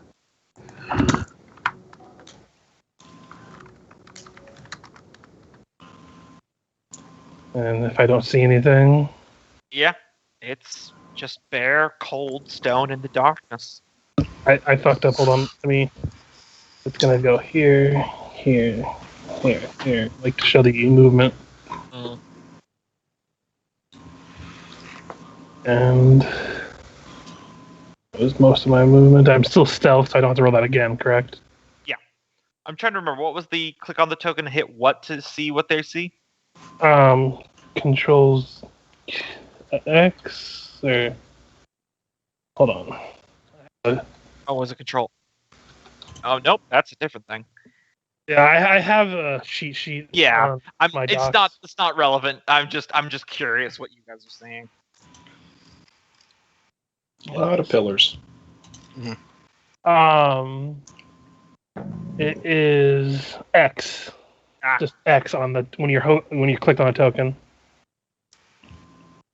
That just shows me where you last moved. Yeah, that's what it should show like the movement that I had made. Yeah, no, I'm trying to see what you see through lighting. Oh, Control L. Control L. There we go. Which with the new lighting, it only works half the time. So I have to keep loading pages sometimes. Yeah, it's working right now. Yeah, I'm gonna spend the rest of my movement with my bonus action to get up to here. Then. Okay, so you ran in there. Yeah, I'm invisible, and I'm in the middle of the room, just trying to get a sense of the scope. Yep. As I said, Fergus, remember this is really what a dwarven hall looks like. This is what we have to look forward to at Dammerhall. Fergus, he's boy, just shouting into a room and it's echoing like a motherfucker. Yeah, that's why I'm getting my distance. Okay. Taskill. Yeah. 10, 15, and dodge action, just in case. Yeah, and as I described before, the ceiling of this room goes beyond your 60-foot dark vision. Yep. All right, Thrum. And if only we had 65 dark vision, we would see the top. And you can see all the mind flayers. Quick, God. Taskill, climb on my shoulders. We shall construct all Voltron. around, what a beautiful hall. See the symmetrical design. Perfect every right angle. Well, we know at least that place is safe until, Thrum stops talking. Oh, and the mind flares. Mind flares. What? Mine, not mind. They are mind flayers. They flay the minds. Nolgrim. Some weird dwarf mind flayer hybrid, the mind flayers. The mind flares. Nolgrim follow suit and move up and then dodge action. Mm-hmm. And Freya? Freya is going to follow in behind Nolgrim, looking down this way. So there's a hallway down this way. And then that is... I'm gonna... What direction do we want to go, guys? We're just kind of head first down this main hallway. I believe it was just going straight it back that it opened up wider.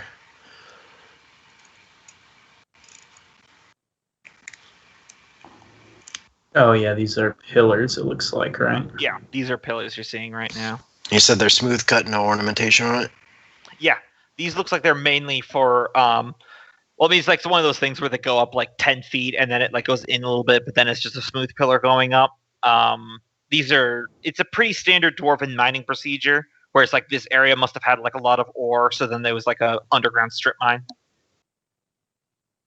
Makes sense. All right. In that case, I will.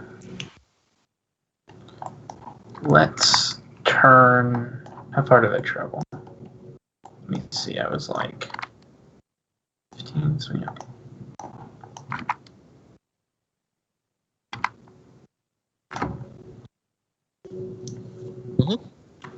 And then I'll spend more of my movement to come around this way so you guys can see me. But I'm just traveling down this way. Same direction. And that's my turn. Okay. Before Fergus's turn, everyone kind of feels a cold breeze blow from within the mine. Something that traditionally shouldn't really be a thing that's happening. And on that wind, you guys hear the low, whispery voice in Dwarven. Be gone from this place. Who brought the canary? Nolgrim? Yeah, looking at Nolgrim. What the hell was that? Nolgrim will shrug. Hmm? Is there anything I could roll to get any sort of insight? This is like one of those pure RP things. Okay. It comes again. You shall not enter. Sorry, I forgot to do my dwarven accent. Be gone from this place. It's a Wizard of the Oz scenario that was all in character. Oh wait, Does it sound like it's I coming forgot from to do any my one dwarven direction? accent. It's just literally on the wind. Sorry. Sorry. Y'all shouldn't enter here. We've had an outbreak of COVID-19. Yep, turns out it's being transmitted by cats now. So I think we're okay. We have 5 foot space between each character. We Yeah, come no, with the that's heir like of Dammerhall. This is dwarven right. It is all right. Fergis, you see this in front of you, as does Nolgrim and Taskill. That a bluish glow begins emanating from the air, and it says, "If ye will not go, then ye shall face the wrath of the last guardian of the mine, Gravnir Shale Shone." And Dwarf Ghost. Mm-hmm. Damn it. And Those damn Listen, force you guys- ghosts. They keep fucking things up in he the force. waves his axe, and then that appears. That appears. This appears. Despite the fact that they're red, these are actually walls of bluish ethereal fire. I just couldn't color them worth a damn. Just tint the token. I tried. It did not look good. Yeah, I know. Hey, in the name of fire and stone, we'll lay it to rest. Does the name ring any bells? No. No. I The mean, question any is, can more he than see me? it's just. And he is currently, let's see, 5 times 8, 40 feet up in the air. Mhm. That's right. And I will roll his initiative as I move I'm his. gonna be honest with you guys. I've seen the Phantom Menace, and I'm not fucking with these doors. All right, let's see. Oh, that's the wrong thing. I'm just pressing all the wrong buttons. Yeah.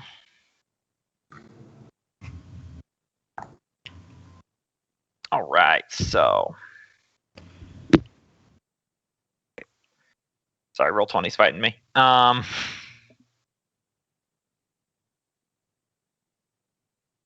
we go.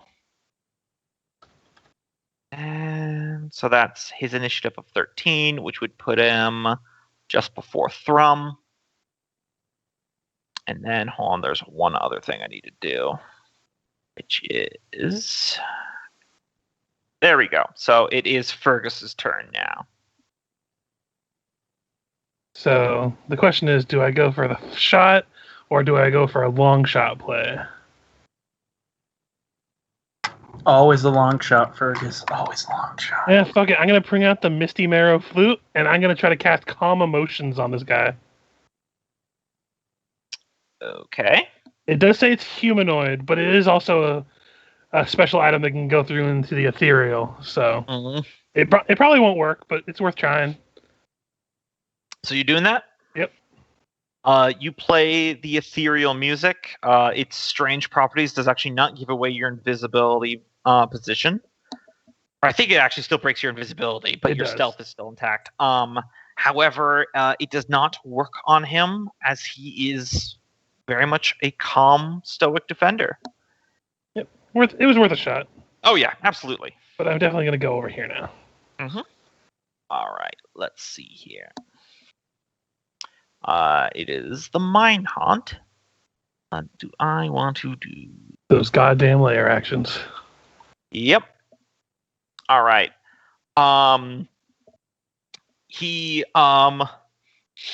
lets forth a war cry, and from in the stonework around you, several pickaxes animate and start floating up on their own. What is going on?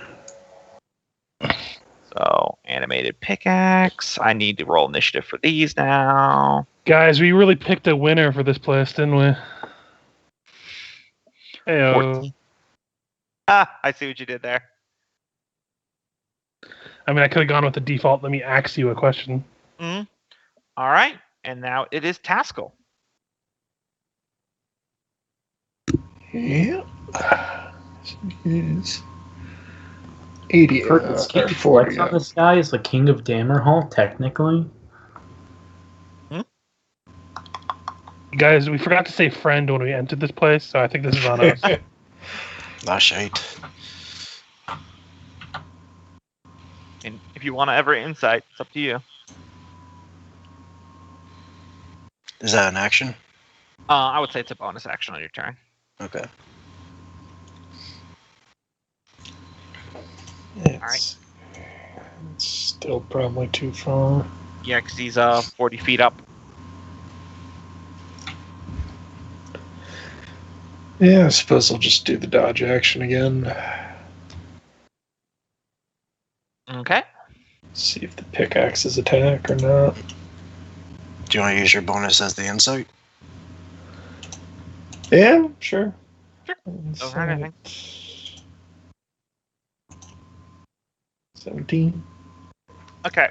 So you look at this ghost floating in the air, and you look into his eyes, and you can tell that there's still personhood in there. Like, he remembers who he is, even as a ghost, but there is no recognition of who or what you are.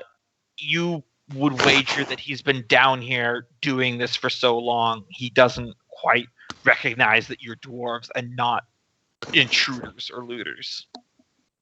All right. Pickaxe turn. This one's going to move over to Thrum. This one's going to come at... Well, this one's right next to Taskill, so it's going to stay there. And that one's right next to Freya, so it's going to stay there. So, first attack will be against Thrum. 22. Hit. 9 piercing damage. Yep. Wow, that was max damage. They're really not that badass, I swear. Against Taskill, at disadvantage because he's dodging. 14 will miss. And against Freya, 11 will miss. Yeah, so these pickaxes are like full poltergeist mode, where they're just flying through the air and taking swings at you. If it's all right, I'm gonna soak some of that with my reaction. Yeah, absolutely. These are completely like mundane, literally just a physical object hitting you. And now it's Gravnir's turn. Okay, what am I gonna have?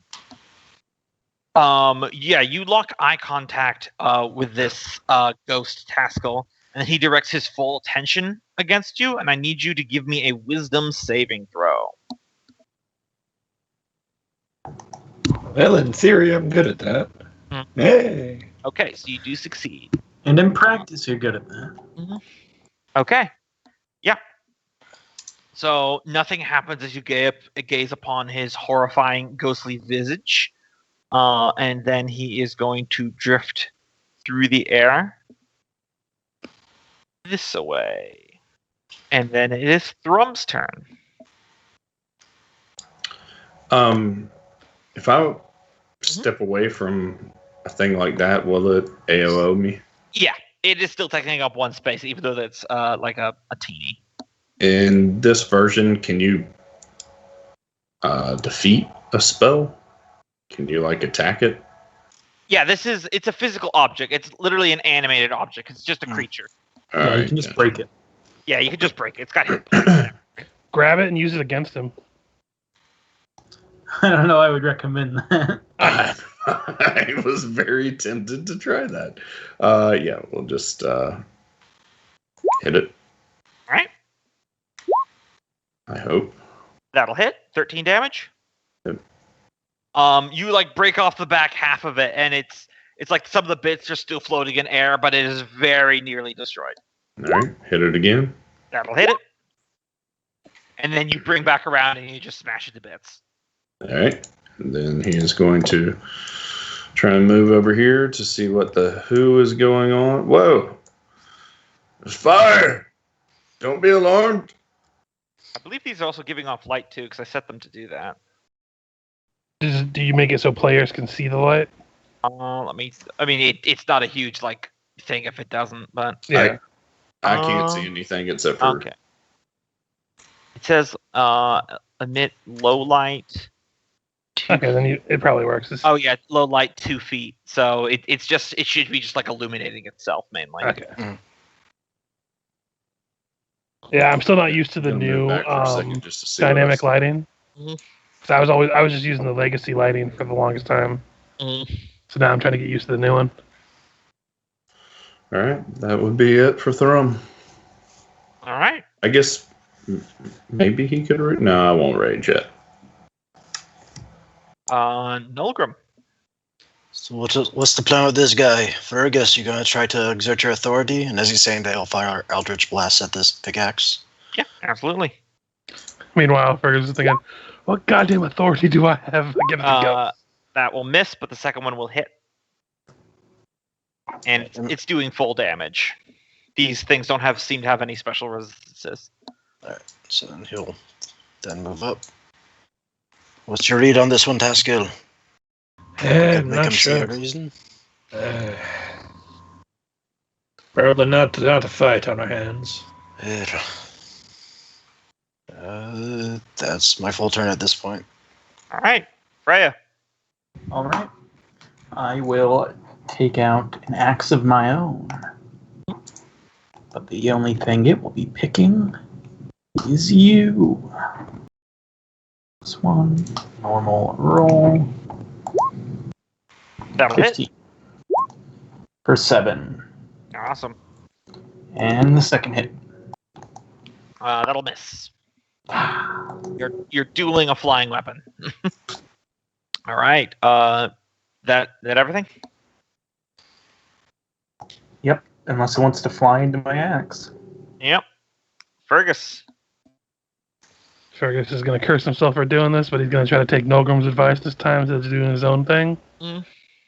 He's going to get to where he can see Gravnir, which you can kind of see him from here.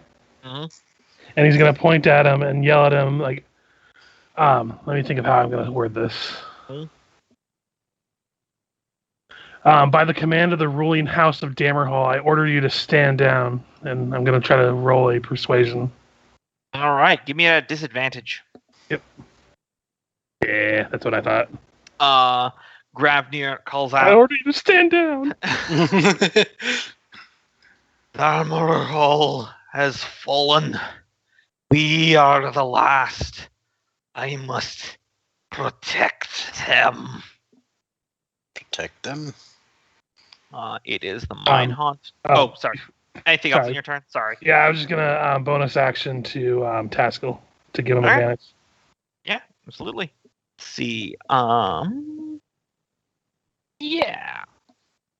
So, as the ghost speaks out, more of those walls begin alighting around. Gonna get boxed in. All right. Taskill. Guess I'll move up. And yeah, we're boxed in. Yep. Well, shit, I don't know. Guess I'll backtrack and attack. I will let you know that if you can see them, you can still range attack through these walls. They're not obscuring anything. Yeah. Question is, we don't really want to try and cross them ourselves just yet.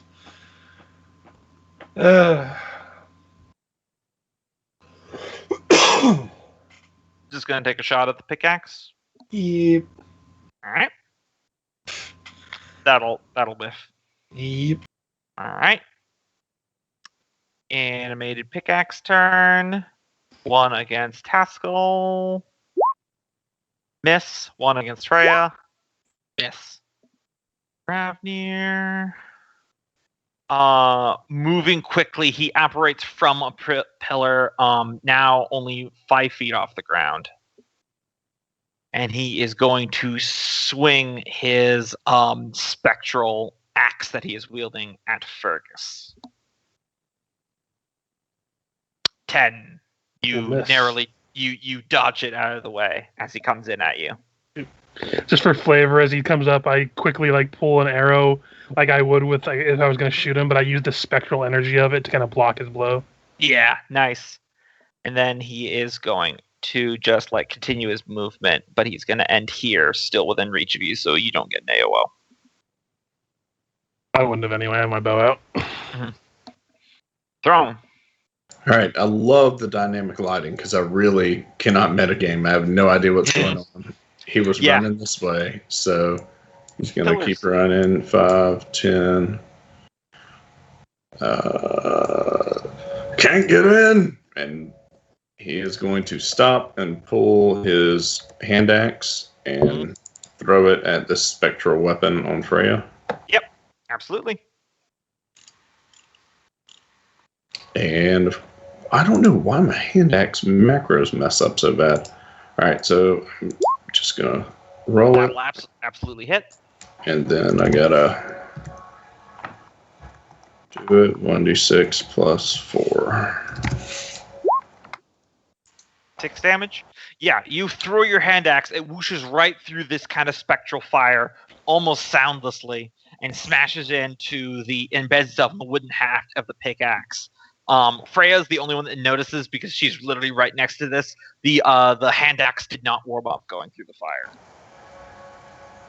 All right, and he's going to throw his second one. That one will go wide. All right. And can he continue moving in this version? Yep, you can keep moving. Can we backtrack just a quick second real quick after he's done with his turn? Yeah. Taskill, I think, should have had advantage on that attack because I had given it to him. Oh, that's right. Yeah. So you can take a second chance at hitting that pickaxe. Yeah, go ahead and do that. Yeah, I just wanted to say it because if he doesn't use the turn, it just goes away anyway. So. Hey, that will hit. Roll damage. Hey, takes it out. Sorry, I don't like to backtrack that often, but yeah, no, that's worth it though. Smashes that pickaxe a bit. All right, so I believe that's Thrum's turn. Nolgrim. Can't you commune with this thing or something? Been trying. Yes, I don't know if I have any more authority over him than anybody else here. Yeah, you're right. I think this guy is technically your boss. Uh, What do you do if the grudge is against yourself? Right. And then fire Eldritch Blast at that. I mean, drink, I imagine. Right. Yep, that hits and that breaks it. Right. 5, 10, 15, 20, 25. And he would look at him and say, "You are attacking the heir of Dammerhall. Cease this nonsense now." And you kind of use the grudge on him. If it'll take hold. This is a purely narrative thing, not a mechanical thing, and don't hate me for it. I'm going to say your Grudge Blade Hex cannot affect this one. That's fine. I knew it was even odds of. I'm not gonna.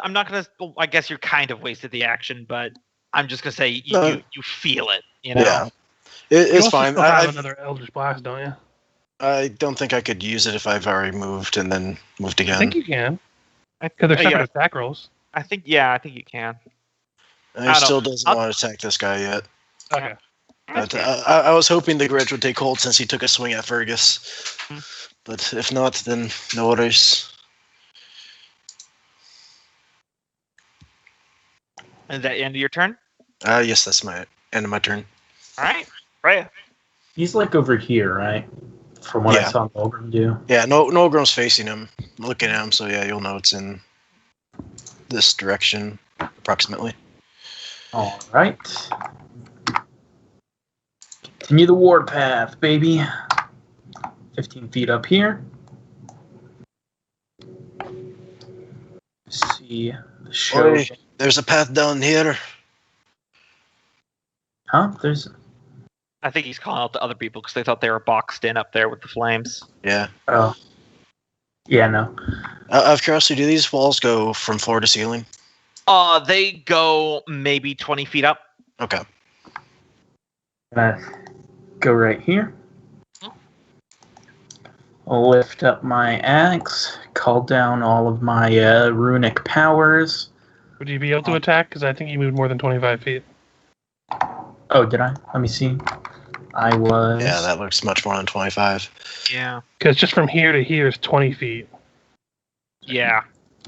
Oh, yeah, you're right. I mean, if you wanted to just move to, like, I guess, or you could free object interaction, pull out your crossbow.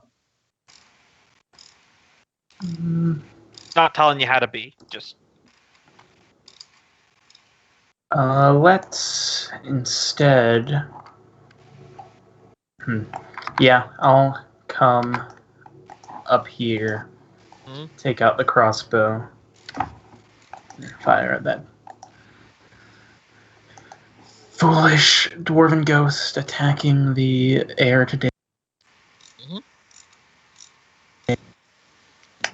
Gloomstalker right here. Gloomstalker's only a. What's that? Anyways. Normal roll. Let me see. I forgot what it is. That will miss. Darn. Second attack then. Or no. Do I get a second attack? I don't remember. You still get a second attack. Okay. I just think with a crossbow, I think it takes your bonus action to reload it is all. He's got a thing that automatically reloads it for Oh free. yeah, he has the repeating thing because he's Yep. crazy artificer. Yeah, So, so both those shots go wide. Alright. that's Fergus. it. I'm going to use my Hunter's Eye ability and try to learn if he has any resistances. Sure thing.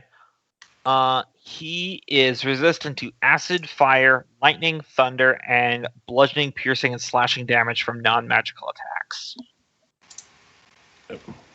Just kind of shout that stuff out. And then... You've had a little bit of experience fighting ghosts by this point. Yeah. And then I am going to use the ring again to go invisible. Alright. Hope you're keeping track of those charges. Yep, Doesn't I have it matter. actually on my character sheet as a resource. Nice. But Frodo never used the ring in Moria. And then I am going to just move a little bit away from him. Alright, he will have an attack at disadvantage. 10 will miss by a wide margin. Yep.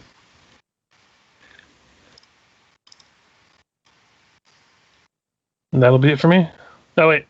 I don't have a bonus action, I don't think. Yeah, no, I'm good. Okay.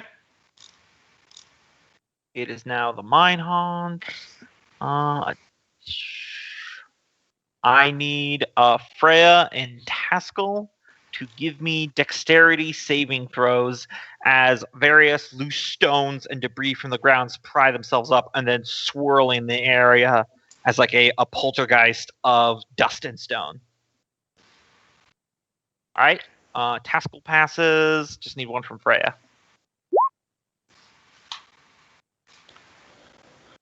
Okay, so you both pass. So you are not blinded, and you take half of this in bludgeoning damage. So you take 3 points of bludgeoning damage. That's just you get pelted by rocks.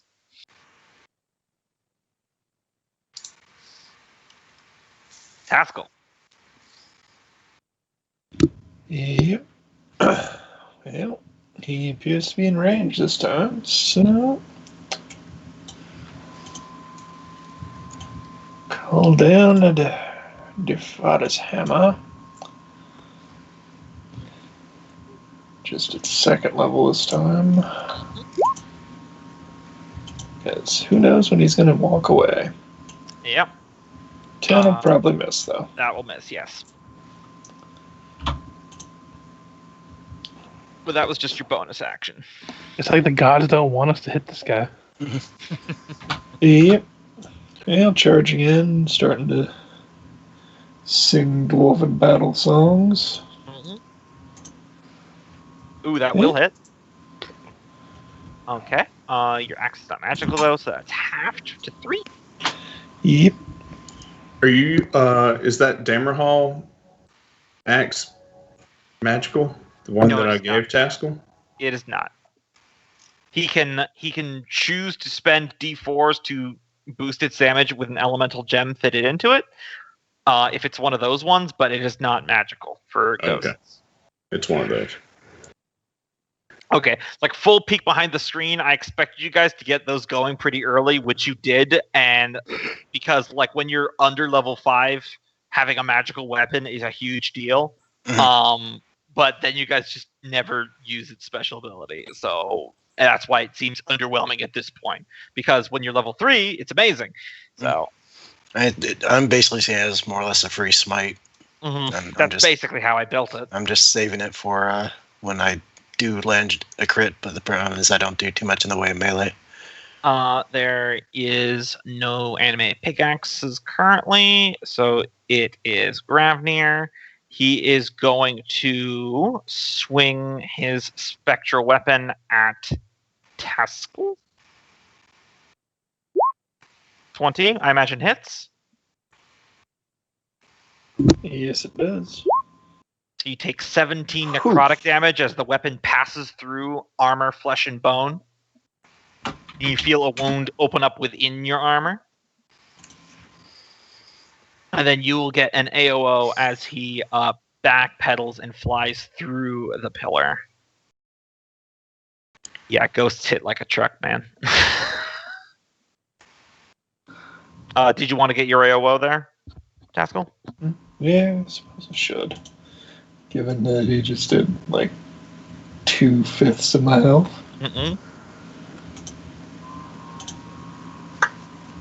That will miss. It's close though. You didn't expect him just to float backwards through a pillar.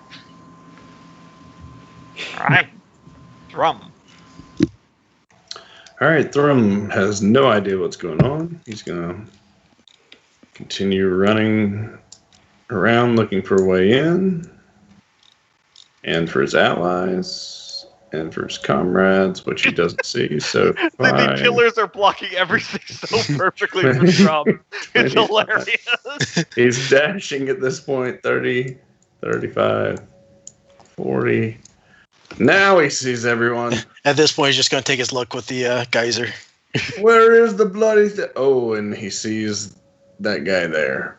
45, and he's going to self-preservation and step behind here. So there he is. End of his turn. Sounds like he's trying to defend something. I'm curious what it is he's defending. Maybe it's a boat.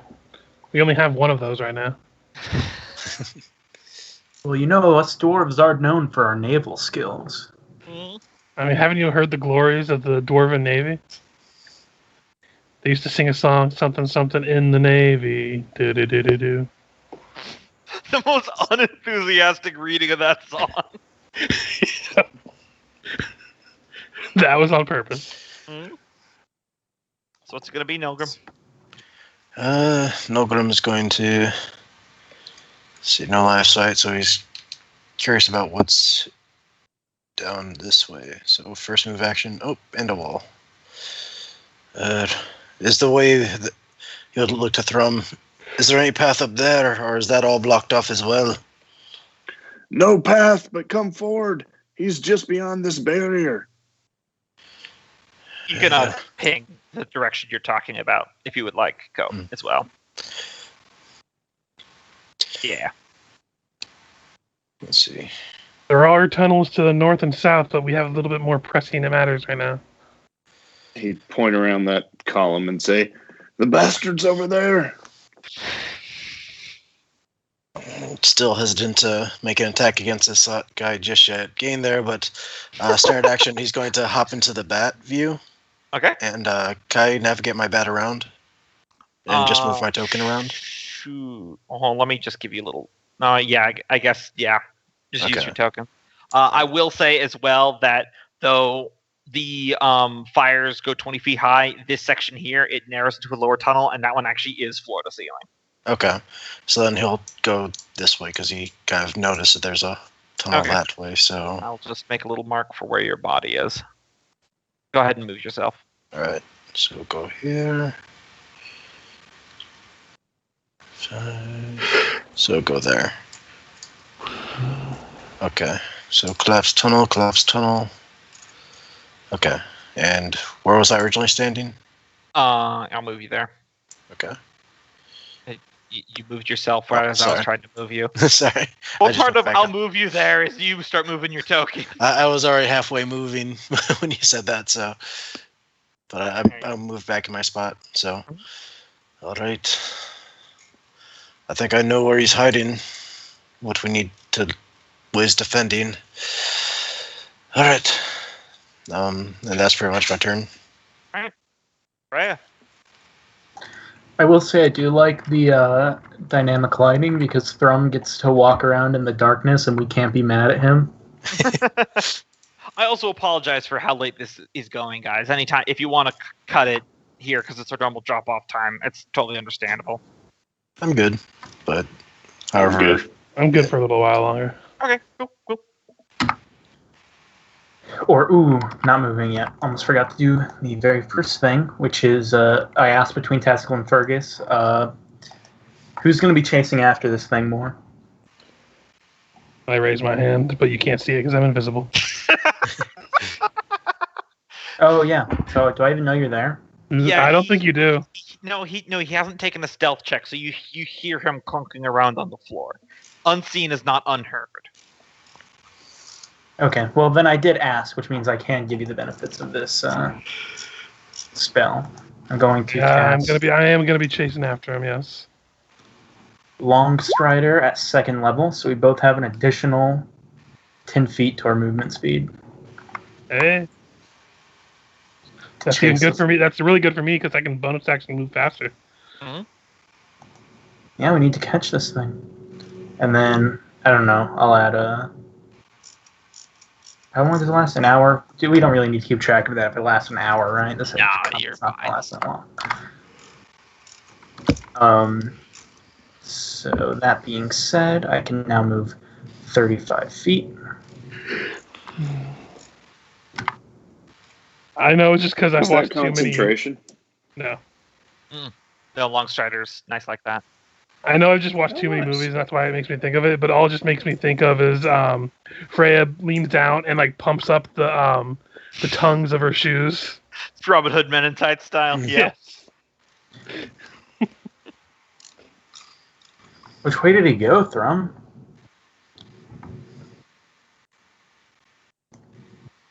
Thrum. He'd point down to the bottom right corner. Past these freaking walls. Has anyone actually tried to go through one of these? We can't, right? We haven't tried. I threw an axe right through one. Well, that was 15 feet of my movement, so I couldn't do it right now. I would just end up standing in it. can you stand next to it and try putting your hand in it? Yeah, let's try that.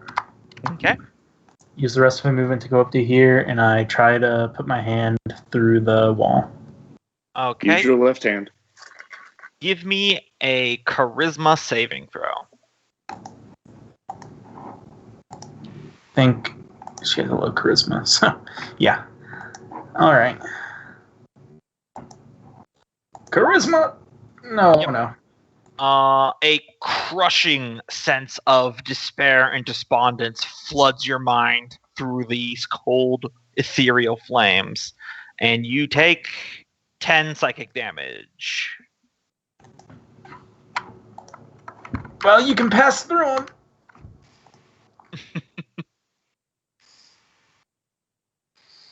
Yeah, your hand goes through it. It's not a barrier, but it's a charisma saving throw to have 3d8 psychic damage every time you do. Because I felt like a charisma saving throw needed more love. All right. I was and that just is thinking that all might of be my the only movements, Christmas so save I've that ever is seen. my turn.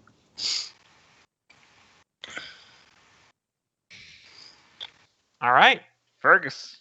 Yeah, that doesn't really change what I was gonna do. I'm gonna go through the wall. All right, So charisma save. charisma save. You're lucky I rolled low, and you passed, so you only take 4 psychic damage as the sadness seeps into you. I feel like a charisma is like force of personality, and this is literally just like an emotional attack. It's not something you reason through. It's not willpower.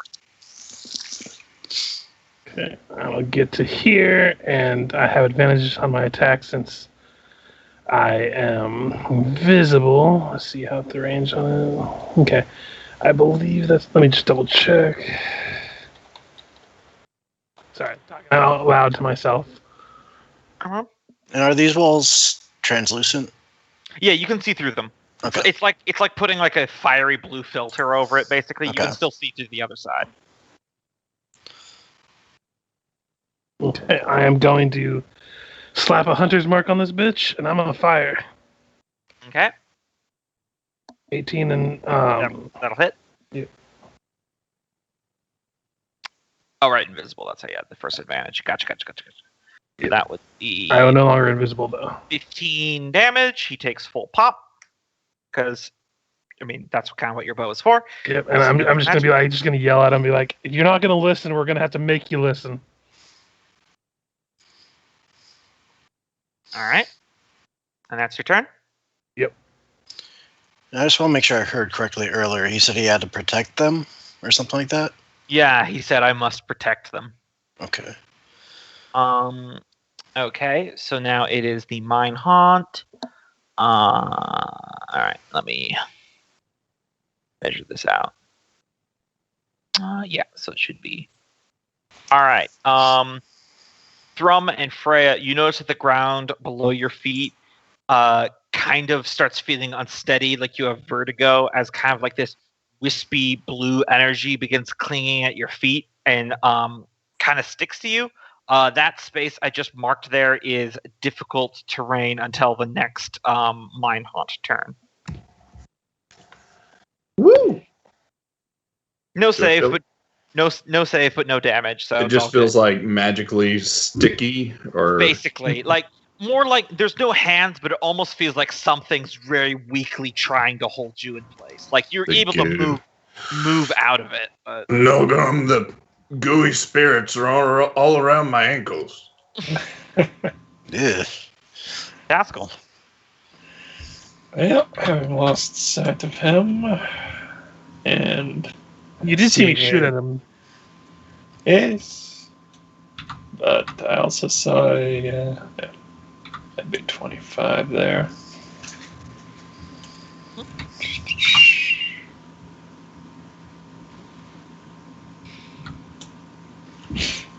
Also saw a Fergus-shaped hole fly through one of the firewalls. But I do not yet feel the need to go into one. Although, given that now it seems that entire side's blocked off. But that's double move and bonus to keep the hammer with me. So No animated pickaxe. Fergus, your arrow flies through the ghost of Gravnir, Shaleshone, right through his face. And when he turns to regard you slowly, horror movie style, you see like his ethereal ghost flesh is torn where the arrow went through, and you can see like the sharded fraction of a skull underneath. And I need to give me a wisdom saving throw. Not my best. Yep. Okay, so some fun stuff. 1 second. Okay, so first things first. The mechanic, you are now frightened for 1 minute, and you can retry the wisdom saving throw at the end of every round.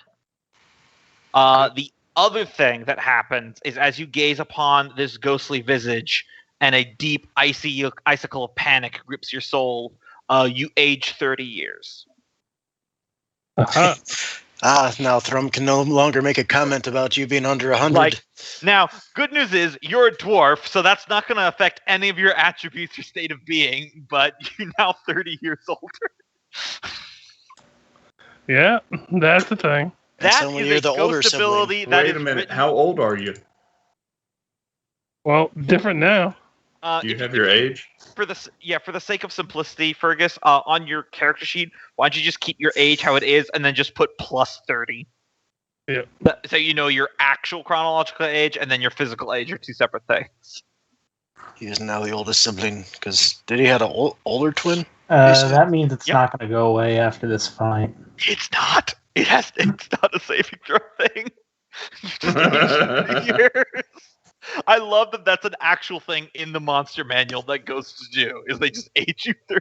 I am now 81. I was 51 before. Jeez, you're just a boy. Now maybe you'll get some chin whiskers. Can I do this multiple times? Because that could be a problem. Actually, that would be hilarious if his beard grew longer as a result. Yes, do it. At no, least, I now mean- at least now you're the undisputed king of Dammerhall. This you would have no way of knowing this. But yeah, basically, that you only can be affected by the horrific visage once per encounter. Well, So let's he's not gonna age you into oblivion. But you Age are you out of frightened. Existence. You are frightened now. which means I have disadvantage on him, and I can't get closer. I believe. Yeah, there should I be. don't. I don't believe it's like one of those things that you have to run away in this one. Let me double check because I know it is an actual condition. Yeah, in 5e. Disadvantage on ability checks and attack rolls when it's in line of sight Yep. of me. And I Cannot can't willfully. willingly move closer. So, and then he just moved over there to where he is now. Also, the recording stopped. Did it, or is it? No, it just started a new one. Oh, okay, gotcha. Yeah, So that's the 4. That is Thrum. Is he still in the corner? He's in the middle of the room. Can you not see him, Thrum? Oh, yeah, I can see him. Huh. Look at that son of a bitch. All right. 5, 10, 15. Use my pike to try and attack through the wall. That is legitimately something you can do without incurring any penalties or damage. Gonna go ahead and bonus action rage. Mhm. And see if we can't hit him. So, rage. Ooh. No, he's a ghost, right? He is a ghost. Oh. 17 will hit though. Okay. He's a dwarf, technically. So he is one of my favorite enemies. He is still classified as an undead. Unfortunately. Okay. I kind of felt creepy doing that, so I'm glad it don't work. I like how one of your favorite enemies is dwarves. It could be count Dugar, however you pronounce them, are Yeah. still count as dwarves. So it checks. It's out. still funny. And Fergus. Yes. Yeah, so you hit him. Your pike doesn't do as much damage cutting through his ectoplasmal flesh, but it does score a hit. Let us through, you bastard. We're one of you. We're here as your reinforcement. You still get another attack, though, I believe. Yeah, it is kind of weird that your And favorite if you enemy don't, I'm gonna stops hit you being again in the face. your favorite enemy stops being your favorite enemy when it dies. Okay. Well, I'm sorry. I didn't think that phasing through walls and summoning poltergeisted weapons was traditional dwarf fighting tactics. Well, maybe not all dwarves. Yep, you hit him again. True. His ghostly form is looking a bit tattered now. And now, I believe it is Nolgrim's turn. Right. He's going for it. He's going through this wall. All right. Give me a charisma saving throw. You take 14 psychic damage. All right. My shield, or that goes to my temporary hit points. So I have 6 left. That was my move action to get there. And dash action, get there. Okay. Alright, that's my turn. Yep. All right. Nolgrim has abandoned the fight. Freya. Ignore the movement I'm doing here in the square just so that it adds up to the correct amount. Yep. Actually, yeah, that's 20 feet there. I see him there. So Nolgrim's not where I thought he would be. Yeah, Nolgrim decided he wanted to go on and just keep exploring the dungeon without you guys. He's intent on figuring out what he's defending, thinking that's the key to end things peacefully. There's Meanwhile, the rest of them 35. are helping him. Let's see. We should try to lock this thing down. I'm going to expend more movement. My second movement action. Walking. Ooh, I didn't calculate that right. I'm going to move right. And I'll move right there. All right. And I believe that's a double move, so it's your turn. Yeah, that is a double move to get there. All right. Fergus. So yeah, he kind of just shakes his head. He's terrified of this thing, but he knows the fight needs to end one way or another. So he's going to move action, steady himself. So he's just a flat roll, and he's going to take a shot at this guy. Is someone in combat with him? I can't really see, but it's just whether I check my sneak attack damage or not. Because just be within range of threading them. They don't have to be right adjacent. Oh yeah, I guess technically Thrum is using a reach weapon. So okay, so yeah, that will apply then. Flat roll, and then we're going to roll a d8 to add to that. Okay. 20. Yep, that'll hit. For 21 points of damage. All right. You fire the arrow as it flickers in and out in between the ethereal plane and the material plane, and it hits just the point where it's on the ethereal plane, and it slinks right into his ghostly dwarven back in between the ethereal armored plates he has, and he goes, and then he just kind of fades from the sky around, and all the ghostly fire walls disappear. Long live the dwarves, I suppose. Well, I guess it's time for us to find out who they are, or what they are. And as I turn the corner, you all notice how old I look.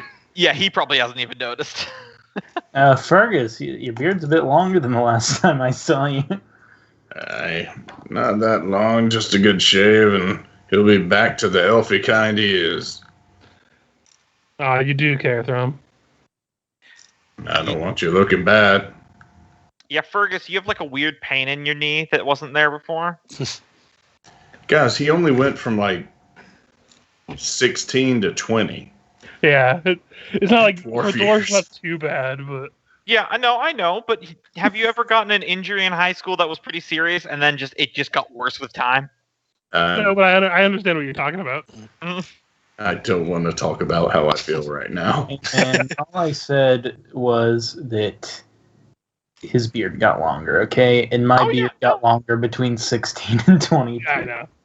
No, he definitely feels weird and, still kind of jittery about the whole ghost, scare the shit out of him.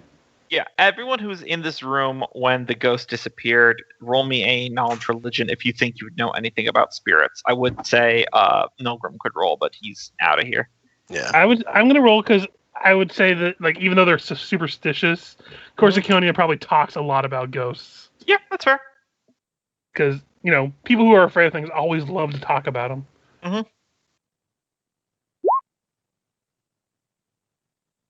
I will also have Freya roll because of her background with Taskill and the church and everything. Yeah. That's all right. That's totally fine. Thrum is rolling because he is terrified of the gods. Meanwhile, Nolgrim's like, is it under here? No, is it over here? Pretty much. So Yeah, it looks like Fergis got a solid roll. yeah, Fergus and with some minor amounts, Taskill and Thrum. But I'll just give you the broad information. You guys can determine in roleplay what you would know. Incorporeal undead are a little bit special in that they can't just be completely destroyed as easily as a corporeal thing, like a zombie or a skeleton or something. Basically, you disincorporated him. You didn't destroy him. It'll take time. It'll take time, but he will return because there's a hierarchy of incorporeal undead that generally pertain to how much of their personality and who they are retains, with ghosts being at the top of that, where it's just the souls of people, and specters who are literally just mindless incorporeal things at the bottom. The stronger personality you have, the more powerful of an incorporeal undead you are.